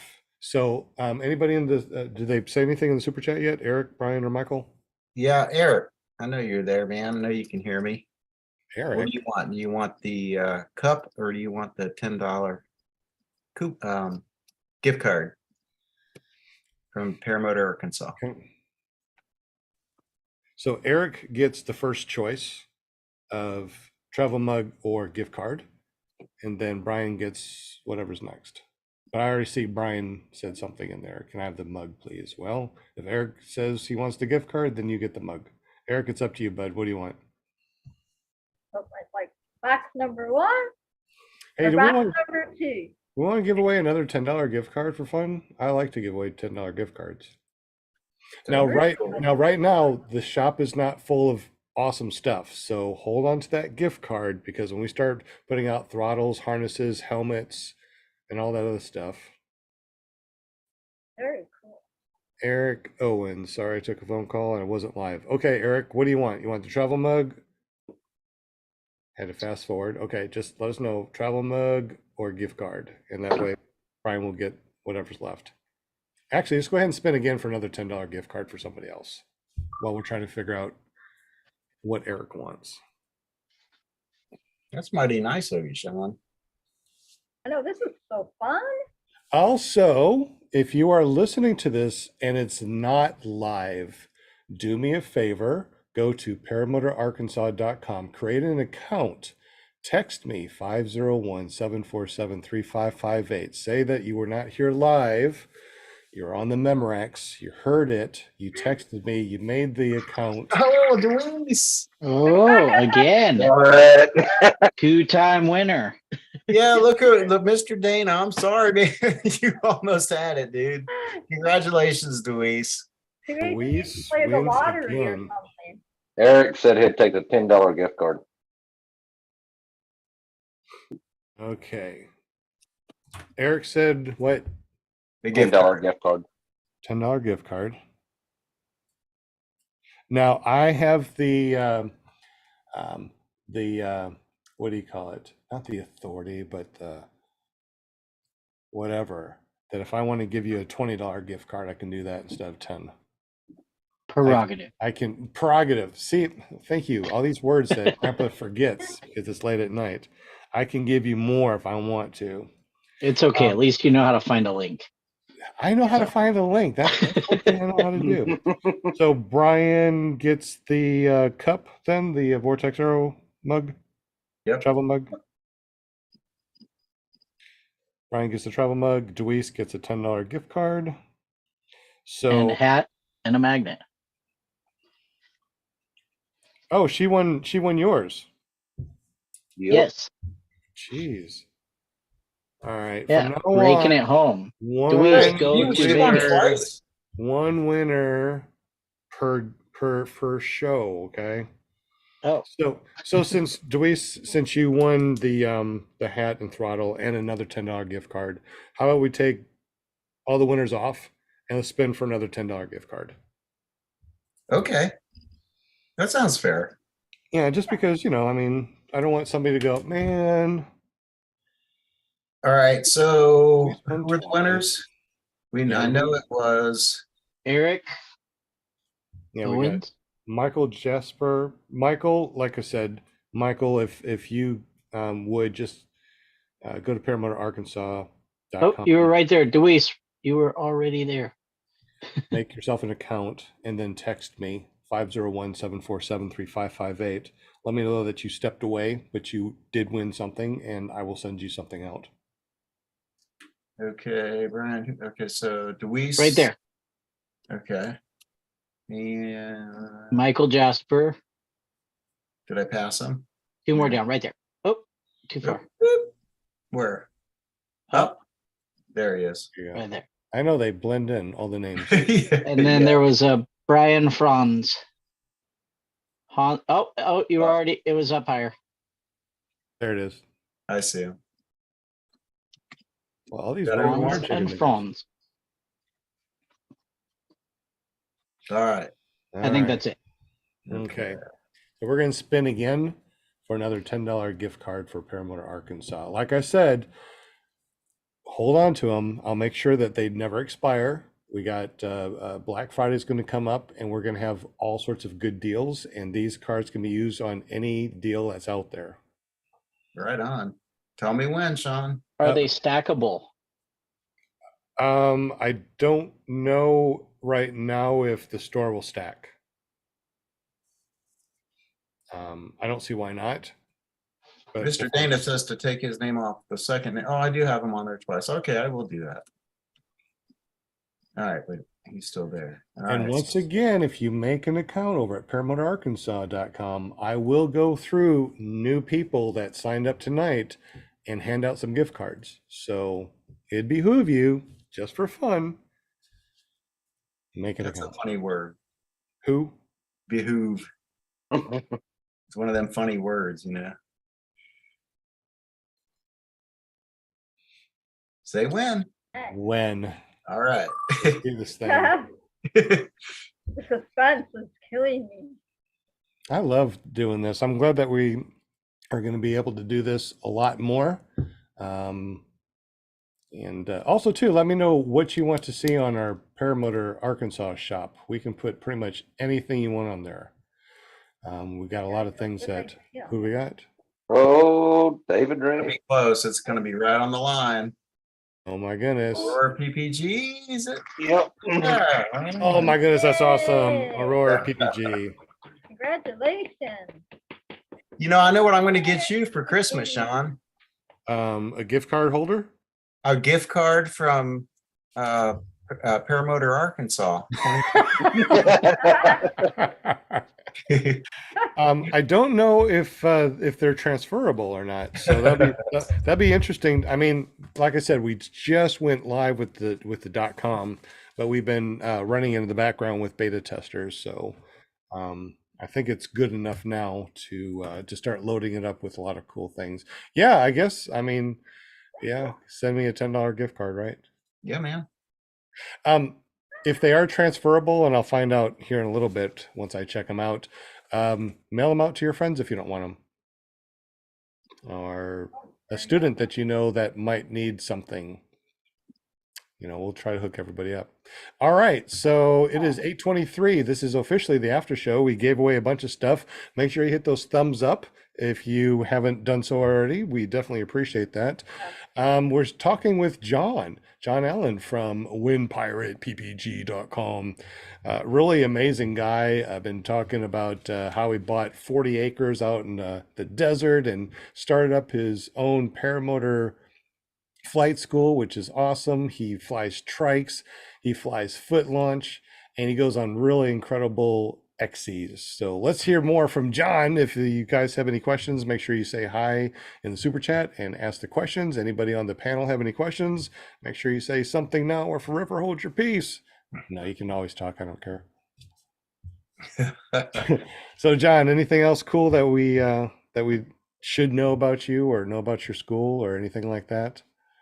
Um, I, And if not, how about you tell us your .coms again real quick for people that may have forgot or just tuned in. okay.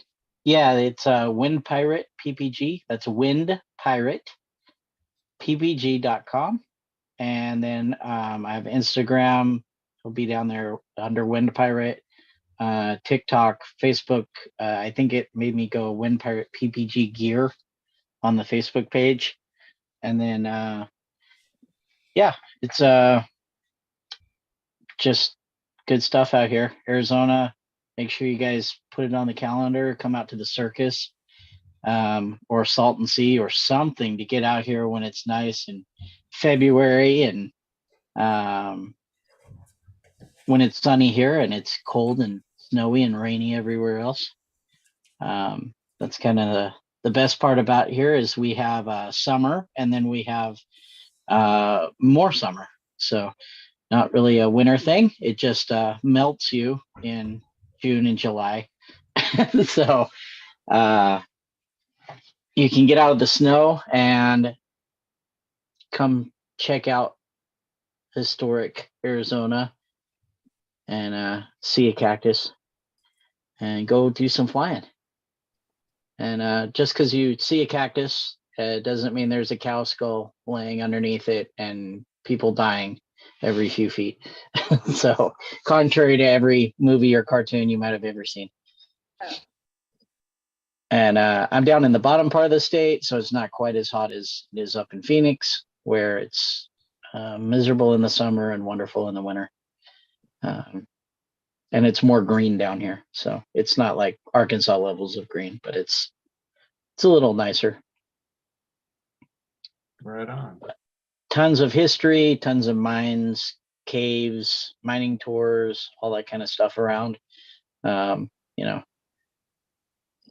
it's a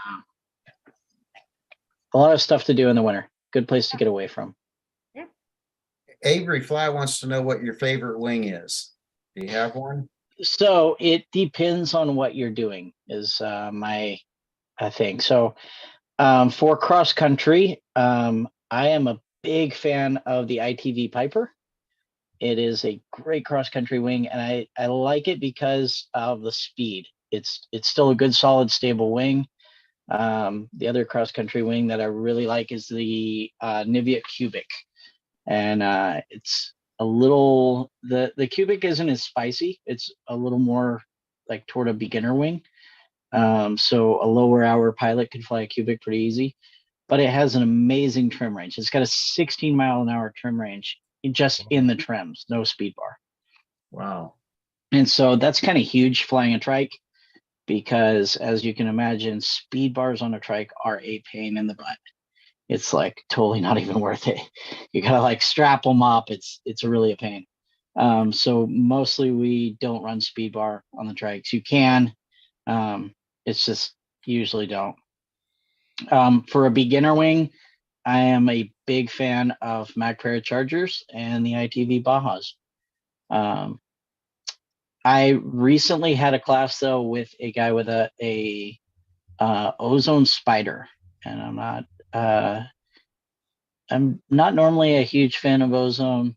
Just I don't know, maybe because they were so hyped that the Irish in me wants to rebel against something.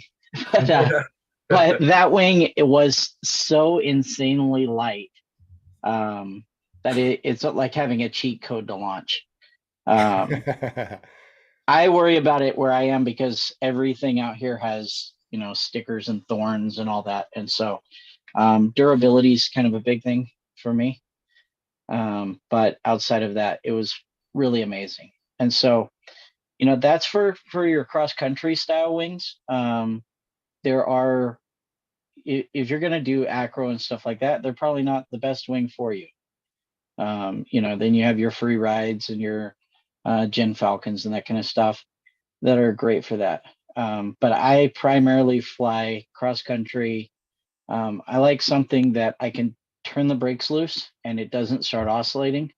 and I can put my hands in my pockets if it's cold, or I can, you know, worry about something else, and fly for a while hands off. And so I typically go either a B wing or a low C wing, you know, something like a Piper, MacPara Colorado, and stay kind of along that line of wings. But there's a lot of good wings out now. You know, the technology's come so far that anything that's the last 5 years, for the most part, most of your major brands have really nice wings. And so, yeah, that's kind of my personal favorites, though. And for the style of flying I do. You had mentioned the trims, and I was talking to someone not too long ago about the trim range, and how it kind of doesn't it kind of make the speed bar irrelevant to a certain degree. I mean, you've got such a wide trim range that, I mean, I guess competition flying, it would make a difference, but Yeah, so speed bar is, I mean, really, if you look at a lot of the free flight guys, they use a speed bar more like a gas pedal, you know, where you just push it and jump into a thermal, or you know, get over into that ridge lift or whatever, and they're on and off of it all the time. Where mostly with the motor stuff, we tend to like slam it to the, you know, floor it and hold it there, and you're flying around and looking kind of goofy with your legs sticking straight out. So the trims do make a huge difference. For foot launch, I know a lot of the guys love the fact that you can get off of the speed bar really fast. And if you're doing the acro type stuff, then it's really nice, because, you know, you can add power when you need it, and you're still, you know, working with your tip steering, or depending on your weight, tip steering or brakes or whatever. But yeah, for cross country ground stuff, like when they're doing like slalom or competition flying on the speed bar. Or even just your regular, you know, acro, where they're needing to add speed in certain places and then get back out of it. I don't do that. For one, I would get motion sickness really, really fast. So anything over a wing over, I'm kind of out. I love flying, you know, right along the ground and top of the trees, and probably a higher risk profile than most acro stuff is, to be honest, because you know, those guys are doing it at 5,000 feet, not 3. So typically, if I have an engine out, I'm like, oh crap, I got about 3 choices within 10 feet to land. So you know, it's so, you know, saying, well, what's the best wing? You know, we were mentioned right before we went live, that Sean, you said you own a Prius, or owned a Prius, one of the two. That's great if you're needing gas mileage and you're needing to travel and stuff. I've got a 3/4 ton pickup because I pull trailers all the time. So it depends on what you're wanting to do, your style of flight. And just because somebody, you know, that's maybe a personality says, oh, this is the best wing, I love this wing, if they don't fly your style of wing, it may not work for you well at all. And with the trikes, for instance, I fly a lot of wings. I fly a bigger size wing than a lot of people do, because I fly a lot of, you know, I'm at 3,500 feet here above sea level. And I fly a lot at, you know, 4,500, 5,000, 6,000 feet above sea level where I'm taking off. And to me, I would rather have the short takeoff and landing than I would have the cross country speed. That's why the trim range is great for me. But if you live at the coast, yeah, you can drop down and fly a much smaller wing and do great with it. So, you know, wings are like pants. They fit everybody a little different. So it's not a one size fits all thing. Yeah, and you kind of want what you don't have, is what it, you know, because I mean, I get the wing that I fly now, I get decent fuel economy with it, and but I want to go a little faster, you know. But Yeah. then if I want to go a little faster, I'm going to get a wing that's a little smaller, and then my fuel economy is going to suffer for it. So Or Yeah. you can change up the type of wing you fly and go faster. And it's not a bad idea to develop a quiver of wings. So I usually have a more, advanced wing, kind of in that C range, and then I keep a low B or an A wing in the trailer. And sometimes I'm like, oh man, it is really trashy out there today. So I'm gonna jump back and fly a Charger or a Baja or something like that. And this beginner wing, because I want it to be a brick wall up there and not move. that's a good point. And Yeah. especially if you're flying areas that are not conducive to landing. If you're flying a lot of really rough terrain, places that if you do go down, it needs to be a spot land. And Yeah, if you're exactly. going down in brush and that kind of stuff. So Right. And if your dogs say it's rough, you better not do it. But I'm pumped. Okay. You know what they call that? I just learned the other day what they call that. But I'm pumped. Whatever, the drum. Is it a rimshaw? Anyone ever heard of that? Rimshaw? I know there's a name for it, but I don't know what it is. Yeah. Well, anyways, just a little You extra. you see Linda without her glasses, right? You know what that means, right? Oh, yeah. Time to do a you thumbnail. Is that what it is? Eric, All I right. hear you, man. I like I still got my speed Don't bump. notice. All right, big thumbnail. I'm good. All right. Okay. That one. Okay. Let's see. I gotta get 1, 2, 3. We got it. Sweet. You're awesome sauce. Awesome sauce. Hey, speaking about awesome sauce, Rim Jim? shot. Avery says it's rim shot. Okay, that's good. Hey, Sorry, What's Sean. up, I get Avery? excited about. No.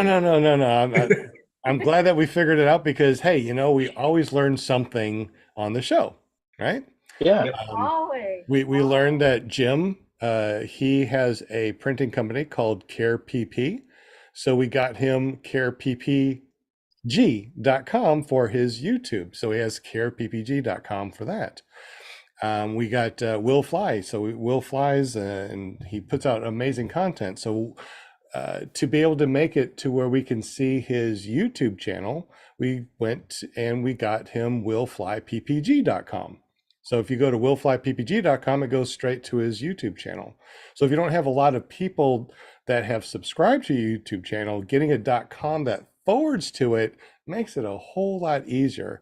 Like if you don't know how to get to my YouTube channel, I'll tell you what, just go to iflyparamotors.com. And guess what? It forwards over to my YouTube.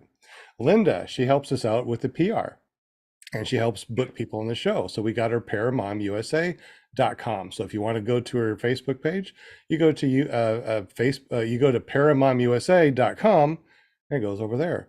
Now here we have Joshua. He's a new guy in the house. He has proven that he wants to be on the panel and he's been here before his show, during his show, after his show. He's always here, even when he only had one eye, right?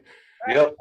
When you only had one eye, you were here. So from this moment on, if you go to paramotorguy.com, it forwards over to Joshua's YouTube page.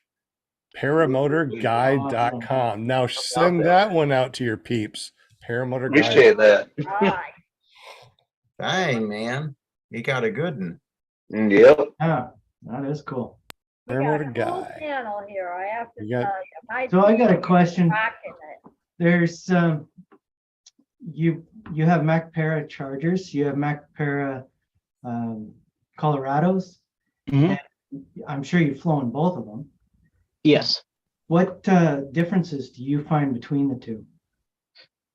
Pretty big actually. So the Charger, so MacPara kind of has their very docile A-wing, which is the Muse.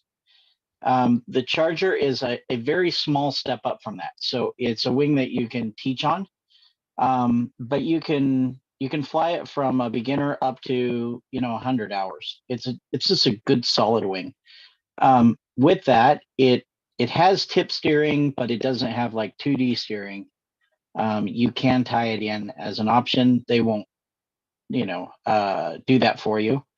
But it's made to be a solid beginner to intermediate wing. So because of that, the brake pressure is pretty heavy. You've got to really crank on the brakes to get it to turn up sideways. The Colorado is a pretty good step up. It's got 2D steering and it carves. I don't know really another way to describe it other than, if you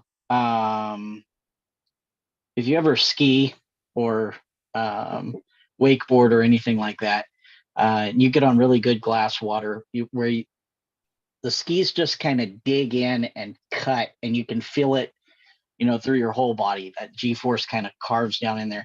And your more advanced wings like the Piper or the Colorado, they grab the air a lot better. And you have like 3 inches of brake travel in a Colorado to do what 12 inches does in a Charger.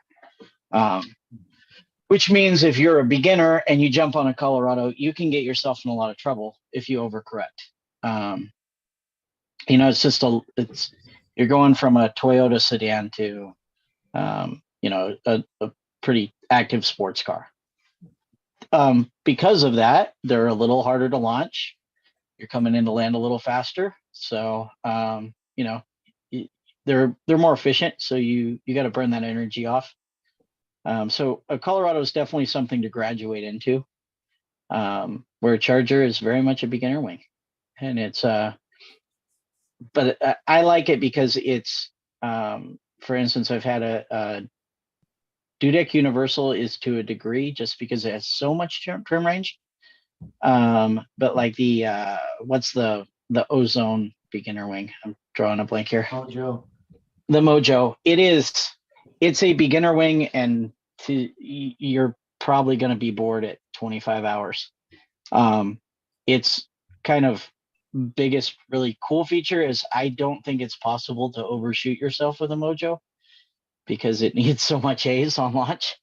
But it really, like, you can hang on the A's and launch. So it's very forgiving in that way and very stable, but it's made to be an entry, A level, and then graduate out of it pretty fast. The Charger's a little bit more active than that.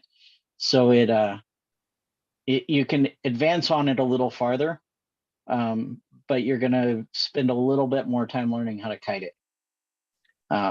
What about going from the Charger to the Piper? Yeah, you could step to it pretty easy because the Piper's a cross-country profile. So the Piper, the biggest adjustment you're going to get is the Piper's a fast wing. So, for instance, one of the guys I fly with in Idaho has a 25-meter Piper.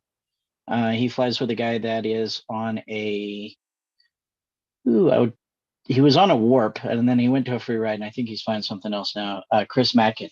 And it's like a 16-meter, and if he's not on speed bar, the Piper will keep up with it trimmed out.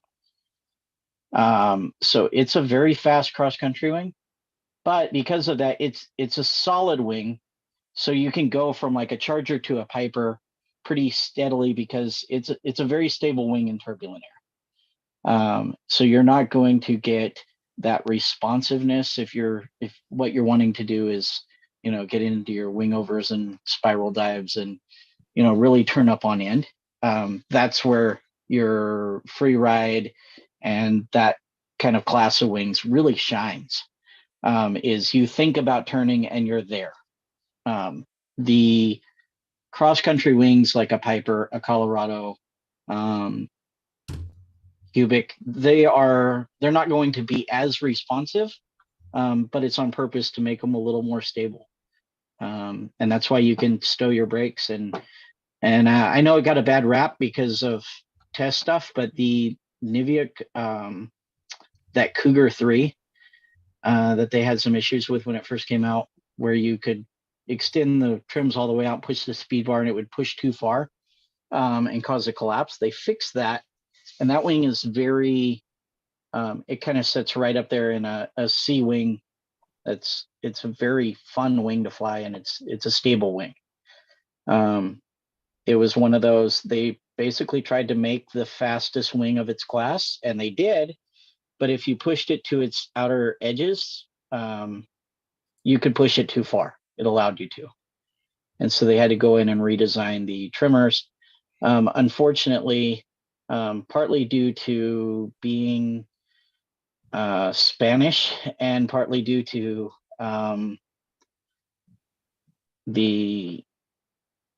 partly the language barrier and partly just I think pride. The PR results off of it with Tucker and stuff like that were pretty terrible when those issues did come up.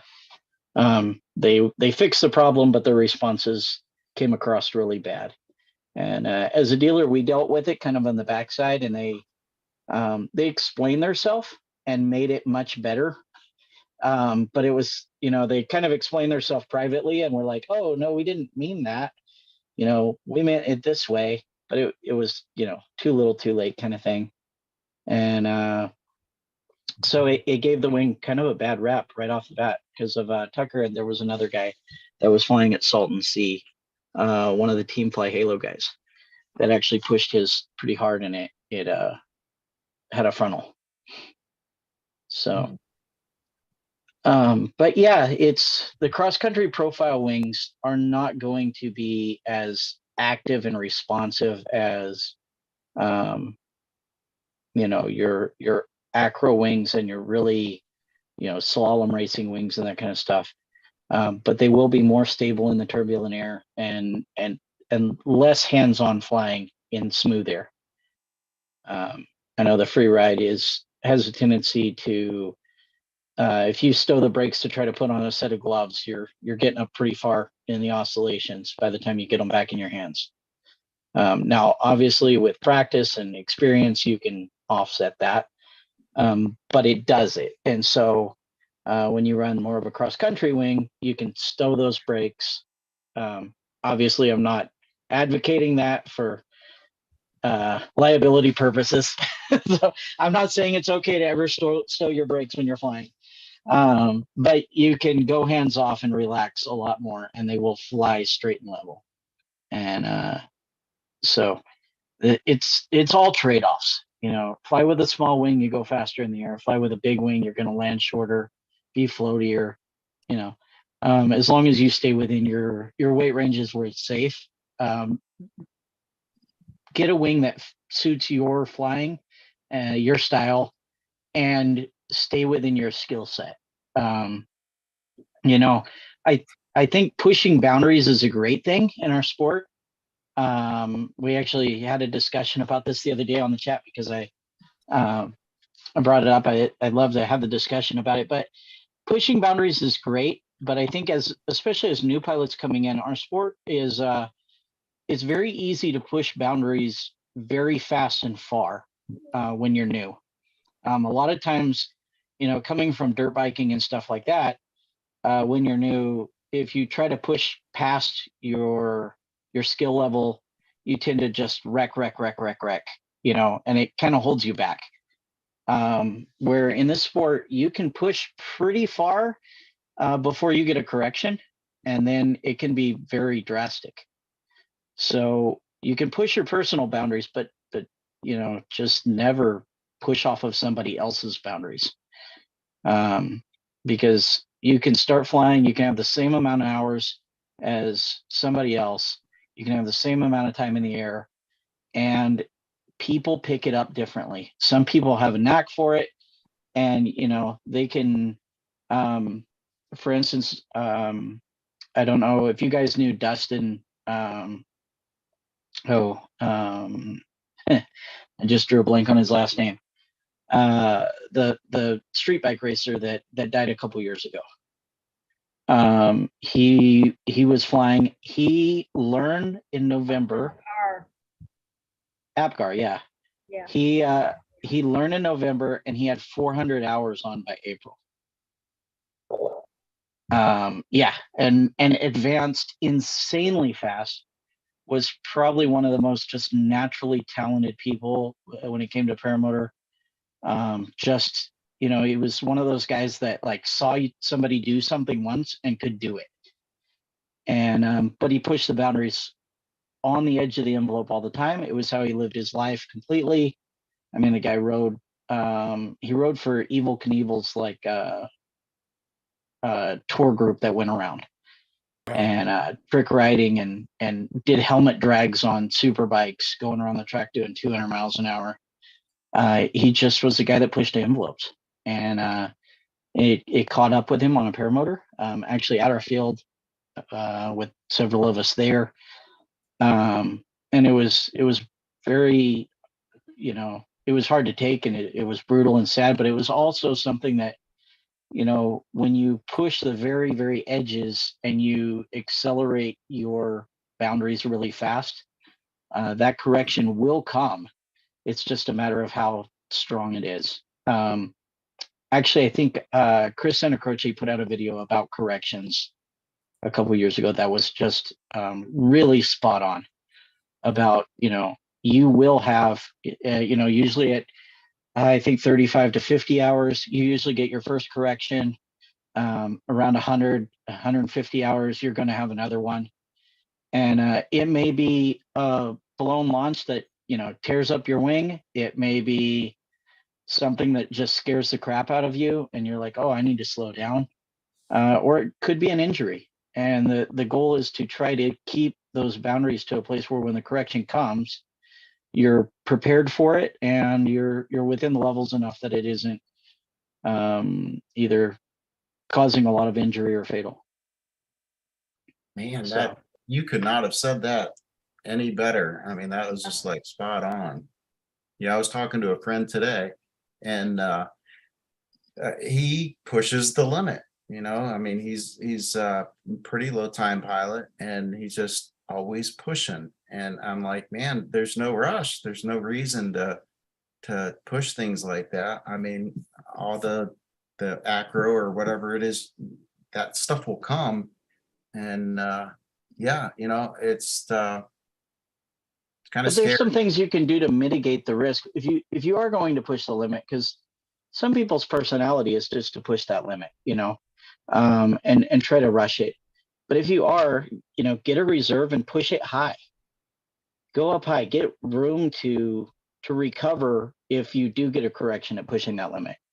Don't start your wing overs getting, over the top of that I don't know what that pendulum mark is, but you can feel it, where you go from, a shallow wing over to that point where you start getting up above and you start getting, the weight change in the lines and that kind of stuff. Don't do that at 100 feet. There's no recovery space for that. So, if you're the kind of person that's got to push it in the safest way possible. Kind of my rule of thumb is anything that I'm going to, for instance, if I get a new wing, I keep it to one new thing at a time. So if I get a new wing and a new motor, I'm flying the new motor with my old wing, or I'm flying the new wing with my old motor. I never change up two things at once. And that kind of keeps it to where, especially like if you jump up in wings or even just adjusting your wing. Sometimes when you get a new wing, the brakes are not adjusted right. And you go up and then you come in and you go to land and, you flare and you're halfway to your waist and realize that you're not got near the flare you should have, and the brakes are way too long and you're trying to wrap at the last minute or whatever. Stuff just, or they're too short and it's pulling on you. If you're worried about the new motor that you're not used to or something at the same time, it just compounds. So if you gradually just introduce, don't get a brand new wing and then try to learn a new trick at the same time. Get comfortable with that wing, get some time on it and learn it. And wings have a personality. And different sizes of wings, you can fly one side, say a 25 meter in one wing, and then a 23 meter will act completely different. It's just kind of the way they are. And so if you fly the wing, get used to its personality, and learn to adapt to that, then it mitigates a lot of those risks as you advance. Yeah, some of it's just muscle memory too. I mean, you get used to what you're flying, and then just small little nuance change can make a difference and throw you off your game. And the other thing with that is most people, when they learn how to fly, stop kiting. And it's the worst thing you can do. You should always keep on kiting, go out to the field, don't launch, go fly for an hour, land, and put your wing up. At least kite a little bit.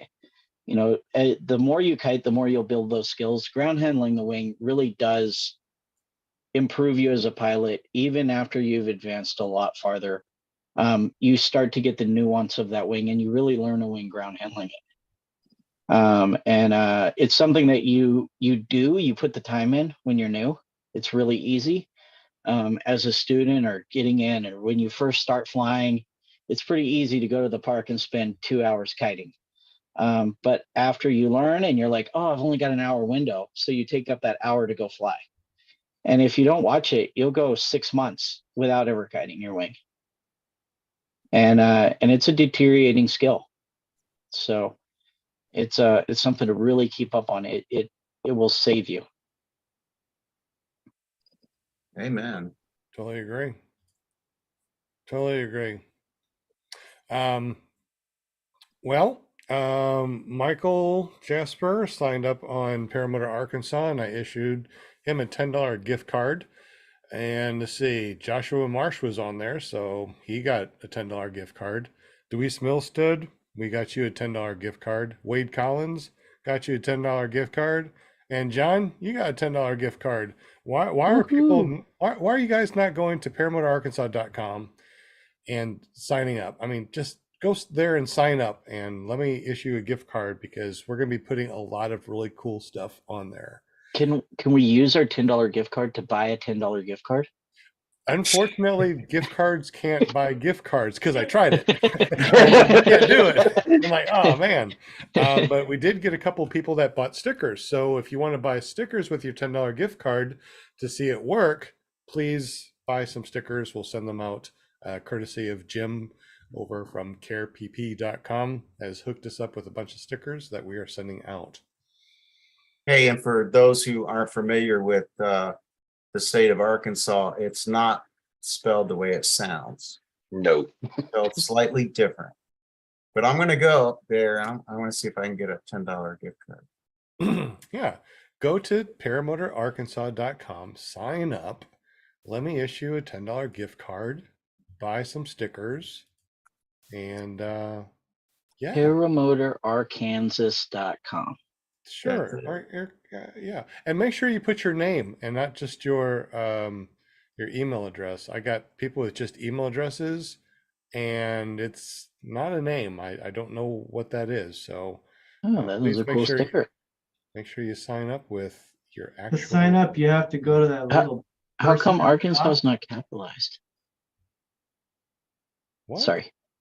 Or what? Oh, on my logo? Is that what you're saying? Yeah. Yeah. But then I accidentally cut Jim off. Yeah, So.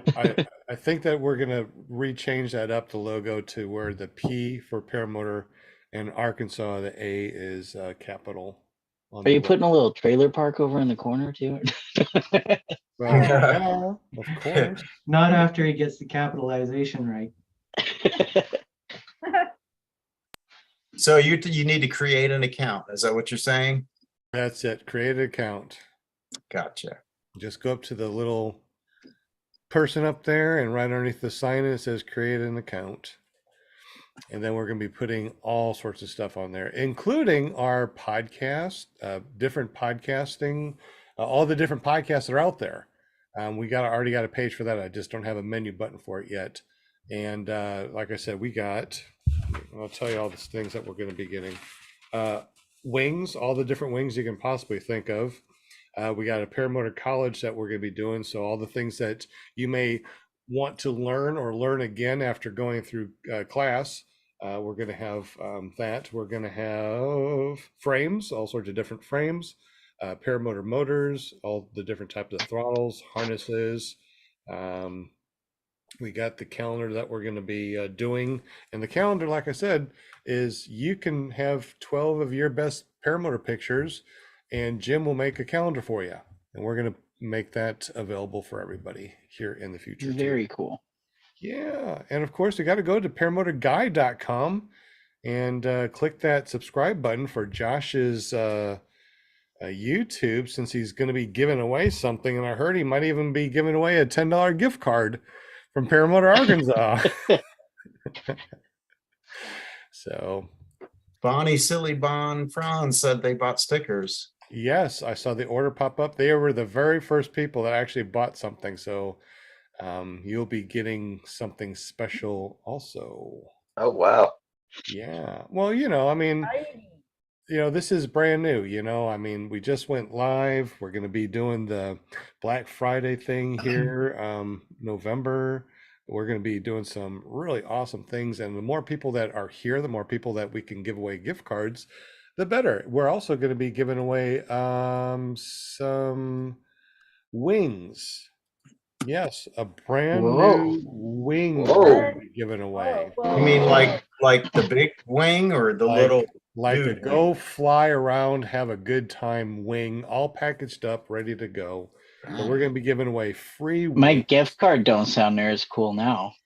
Nope. Give us a chance. Let me. I mean, we're not officially going to go live with this until January 1st. However, people that do know about ClearPop, our Paramotor podcast, gets to get in there. I need your help. I'm going to be giving you a bunch of $10 gift cards. Buy some stickers, see if that works. And I want to make sure this automated thing works and everything's good to go for January 1st of 2020. What's the next year? 23? That's going to be, dude, that's going to be our 4th year on this podcast. Just right around the corner. That's So unbelievable. awesome. So we're going to have to give away a bunch more stuff. We love to give away a bunch of stuff. Yep. Yeah. It is 9 o'clock. So anybody need to leave? Yeah, I think I better. Yeah. Me too. Dog's out of jail. All right. Well, it was really fun hanging out with you guys. John, thank you so much. Oh, thank you guys so much for having me. I definitely want to get up with you and talk to you about some stuff maybe tomorrow. You got my number, 501-747-3558. Yes, I have it. Anybody that wants to put that on their phone and you want to text me, by all means, text me. If you want something like a wing or something that's not on our site just now, let me know. I can get you some stuff.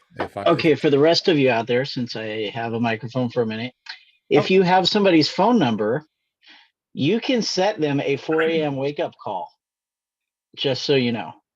So, on, know. come on. I haven't had any problem with anybody. Now I'm going to start getting some wake up calls at the wrong time. So I'm going to blame it all on you. Yeah, I'm like, you are not my friend right now. Of course, I tell everybody that my phone number is on my website. So, Ah, That's got funny. well, thank you very much, everyone. Definitely appreciate you guys for being here, joining up on the Paramotor Arkansas. Like I said, if you want to buy some of those stickers, let me know. I'll send you some gift cards. And Bonnie, I'm going to send you gift cards too, since you bought some stickers. Anybody that wants anything, just let me know. I will send stuff out. If you won something tonight, Michael, you already were issued a $10 gift card. Eric, I didn't see you on Paramotor Arkansas, so make sure that you get yourself an account, and I will. Deweese? What's that? Deweese was actually sent a $10 gift card. Aurora PPG is not on our site, so I can't get you the $10 gift card yet. And if you do, just let me know. Just text me 501-747-3558, and we'll get you. Okay, just so you don't take them off, they also won the hat. remember. So And right. and the also, magnet. yeah, exactly. So Deweese won the Very cool. hat and throttle magnet, Yeah. yes? So Yes. Deweese, I will get the information from the website from Paramotor, Arkansas. So make sure that you typed in your address, and I'll send it over to John so he can send you out your stuff. Man, how fun is that? Always getting free stuff over here. Yeah. Very cool. And then shameless plug, go on USPPA.org and vote for me so all your dreams can come true. Oh, there you go. Oh, there you go. Anything All your else? I mean, dreams can come true. you heard anything that else, before. John, as far as, the things that you think that you'll be able to do once you are, on the USPPA, and anything that you think that you can do to help with? It's a general kind of help fit. So it'll be just working with Noah and Alexis and the whoever wins the treasurer spot as well, kind of on the board, making decisions on where we go forward with what the USPPA is providing, as well as some of the basic secretary stuff that's responsible for it. I as far as I know, I don't have to serve coffee to the other board members and take diction or anything like that. But Serving coffee is the best part of being the secretary. So overall, yeah, it's just kind of maintaining records and then working with them to try to make sure that we're giving good value to the members and to instructors in schools as well. That's kind of priority of making sure that instructors have training aids and tools that they can use, and then as just your members. I know they've put a lot into the magazines and stuff like that to get them out, and it's been a lot of work getting it kind of changed over. But they're looking forward to adding more benefits to being a member. Different possibilities of everything from insurance to possibly in the future trying to find flying fields that we can lock down access to. That'd be really good. And we've talked about several things like that. And so it's just kind of helping out with that kind of stuff. And just trying to make it better in general for everybody and to be a real value to the community. So yeah, and then you guys got to show up to some of the fly-ins this winter, spring. So Absolutely. So do you think that the USPPA is actually going to show a presence at these fly-ins, at least the big fly-ins? yes, absolutely. I actually Nick and Noah were down this last week, and I know that Nellis Air Force Base is putting on some kind of like regular fly-in event, air show type of thing, and they invited them to come with the USPPA, bring some paramotors, and bring a booth to that event. And so they're going to have a presence up there in Vegas at the event, and so they're kind of growing that. They've been doing a lot of work together with some of the other communities, like the balloon community and that kind of stuff, to try to help the deal with the drones. Basically, some of the regulations they were trying to push through with, requiring people to have ADSB or I think that's the right term, but and then also some of it was very much like, hey, 500 feet and lower is going to be drone territory. And so they've been doing a lot with the other communities, especially the hot air balloonists that are like, this can't happen. We can't get out of the way. They have no way to run. So, so they're doing a lot of work with that, but they'll definitely have booths working on material and stuff, brochures, all that kind of stuff, to start having more of a presence at fly-ins. And we've definitely had some conversations about making the USPPA swag a little more not 65-year-old swag. so something that looks a little cooler. But it, obviously everything's got to be prioritized. It's a pretty small group doing it. It's all volunteer stuff. Nobody's out there getting rich doing it, and so everybody's got to live their life along with it, and it's a pretty good. I know from kind of keeping up with Noah, like the amount of work that's going into it compared to for not getting anything out of it other than just improving the community. It's really a labor of love.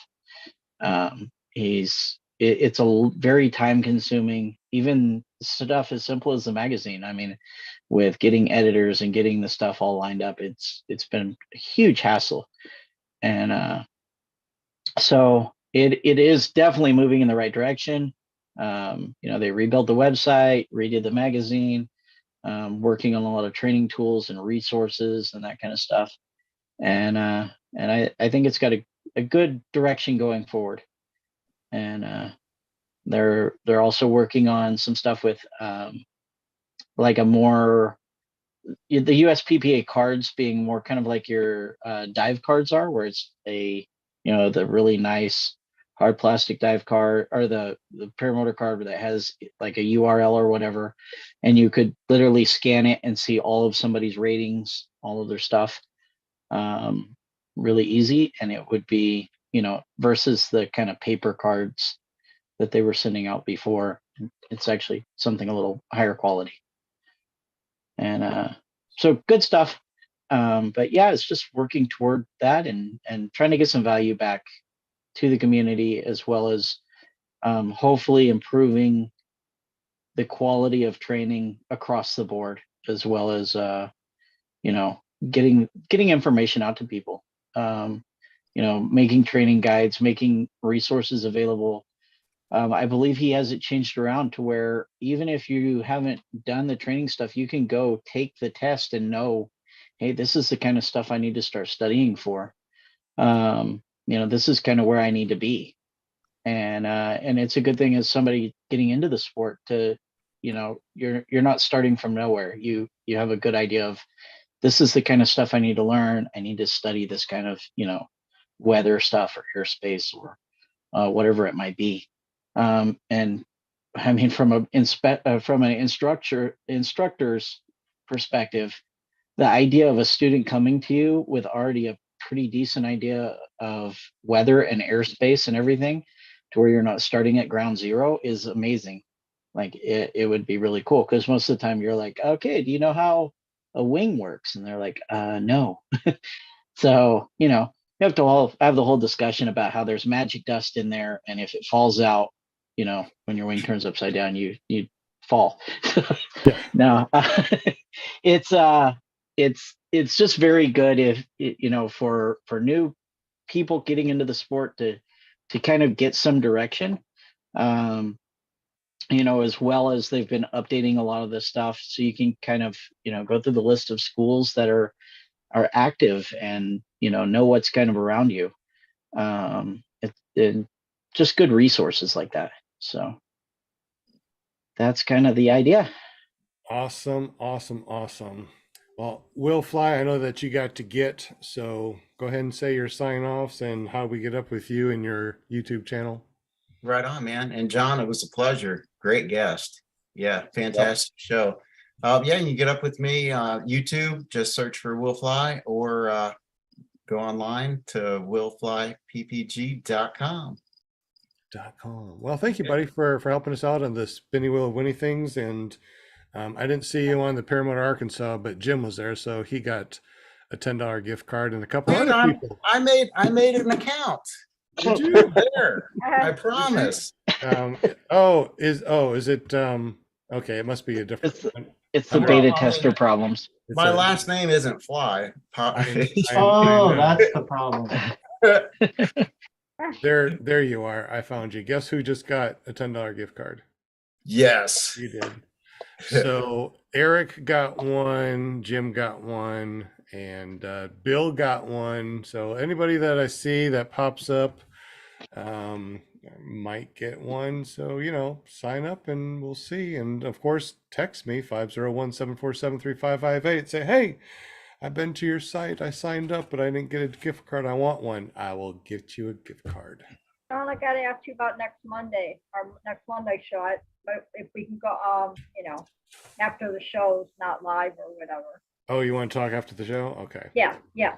Oh, now you can Talk business. Yeah, we All gotta right. talk about Monday real quick. So I Okay, know so what we're doing. let's go ahead and say goodbye, everybody. John, thank you so much for being on the show. John, Absolutely amazing. Thank you. WindPirate PPG.com. All your links are underneath paramotorguest.com. And of course, down here in the link. So if you want to learn more about John, just go to paramotorguest.com or any of our guests. We're going to start putting them on this new list, which is going to be really cool. And John, definitely appreciate you. Linda Anderson, if you want to be on our show, just get up with Linda. You can go to paramomusa.com. Joshua Marsh, he's in the background helping us out a lot, including playing all those videos. You can find him at Joshua Marsh PPG or his very new.com by going to paramotorguy.com before over to his YouTube channel. Make sure you hit subscribe and that bell notification. Also, our sponsor, Jim from Canada A from carepp.com. He takes care of us, all the decals, all the stickers, from calendars, everything, right? Jim, what else do you do? Note cards, What's that? business cards. Business cards. Yeah. Business cards. Oh. Yeah, what else? I need some business cards Okay. with my new logo. Yeah. I Wow. actually need some new And- business cards. And all they have to do is go to your QR code, click that, and say PPG Grandpa sent me. Hey, You betcha. sent me. So I get a That's discount. Arkansas. Right? That's Arkansas. Oh yeah, for y'all. He sent me. Awesome. Sounds good. All right, good deal. We got everybody right. So John, thank you very much. Thank you, Will Fly, Linda Anderson, Joshua Marsh, Jim from Canada A, and me, PPG Grandpa. We're going to go offline real quick because we got some things that we're going to be talking about, including what's going on next week, Monday, which is Halloween. Yeah. We have to Halloween do show. something on Halloween, huh? And Yeah. probably give away some Danny cool Williams. stuff too. Annie Williamson's gonna be on board next Monday. Danny's going to be on the house, so make sure that he's on our guest chat, right? Yep. Danny, Oh, absolutely. Danny, if you're watching this, make sure that we get a bio and a nice little 3-minute video, which you saw in the front of this one, John. That little trailer video. I guess Yeah, you sent that to me for funniness, but yeah, I kind of did, but but it worked out. it was That Actually, worked out great. That was awesome. Yeah, really so like that. that's my middle child, and she is a mess. And she was doing tons of these little videos. She actually did one about horses that kind of went viral. And so I was giving her a hard time. I'm like, hey, when are you going to do this and do stuff for me and make me money? And she's 5, and so she was always like, yeah, no, it's for fun. And then so I was out of town and I came back and they're like, hey, we made you a promo video. That's So Very but cool. Very cool. but yeah, she's like that all the time. So it's I love it spices up life. So good There you deal. go. All right, I cannot believe we're still here after 2.5 hours of yappity yap talking about So paramotors. I tell you, we love to talk about paramotors, but Will needs to go and Josh needs to go, so we're gonna get off of here and talk privately real quick to find out what we're gonna do next week, which is gonna be awesome. If you want to know who is lined up for this week as far as all the different paramotor podcasts, go to paramotorpodcasts.com and it'll show you all the podcasts and how to get up with them and when they are on. So thank you very much. And we're going to peace out. Boom. Bye. Night. So we stopped the audio recording and now we're stopping the live stream. So once again, peace for the people that are still here on the live stream. I don't know why. I'm not giving away anything else. Oh yeah, one more thing. Yeah, we'll give away one more thing. I'll give you a $20 gift card if you sign up right now, okay? And then text me 501-747-3558. Say I just signed up because I was at the very end of your live stream. Text me with your email address. I'll verify it that you're on there, and I'll send you a $20 gift card. Shh. Wow. That's only Oh, because you're man. still here. Nice. That's Neat. All right. Peace out.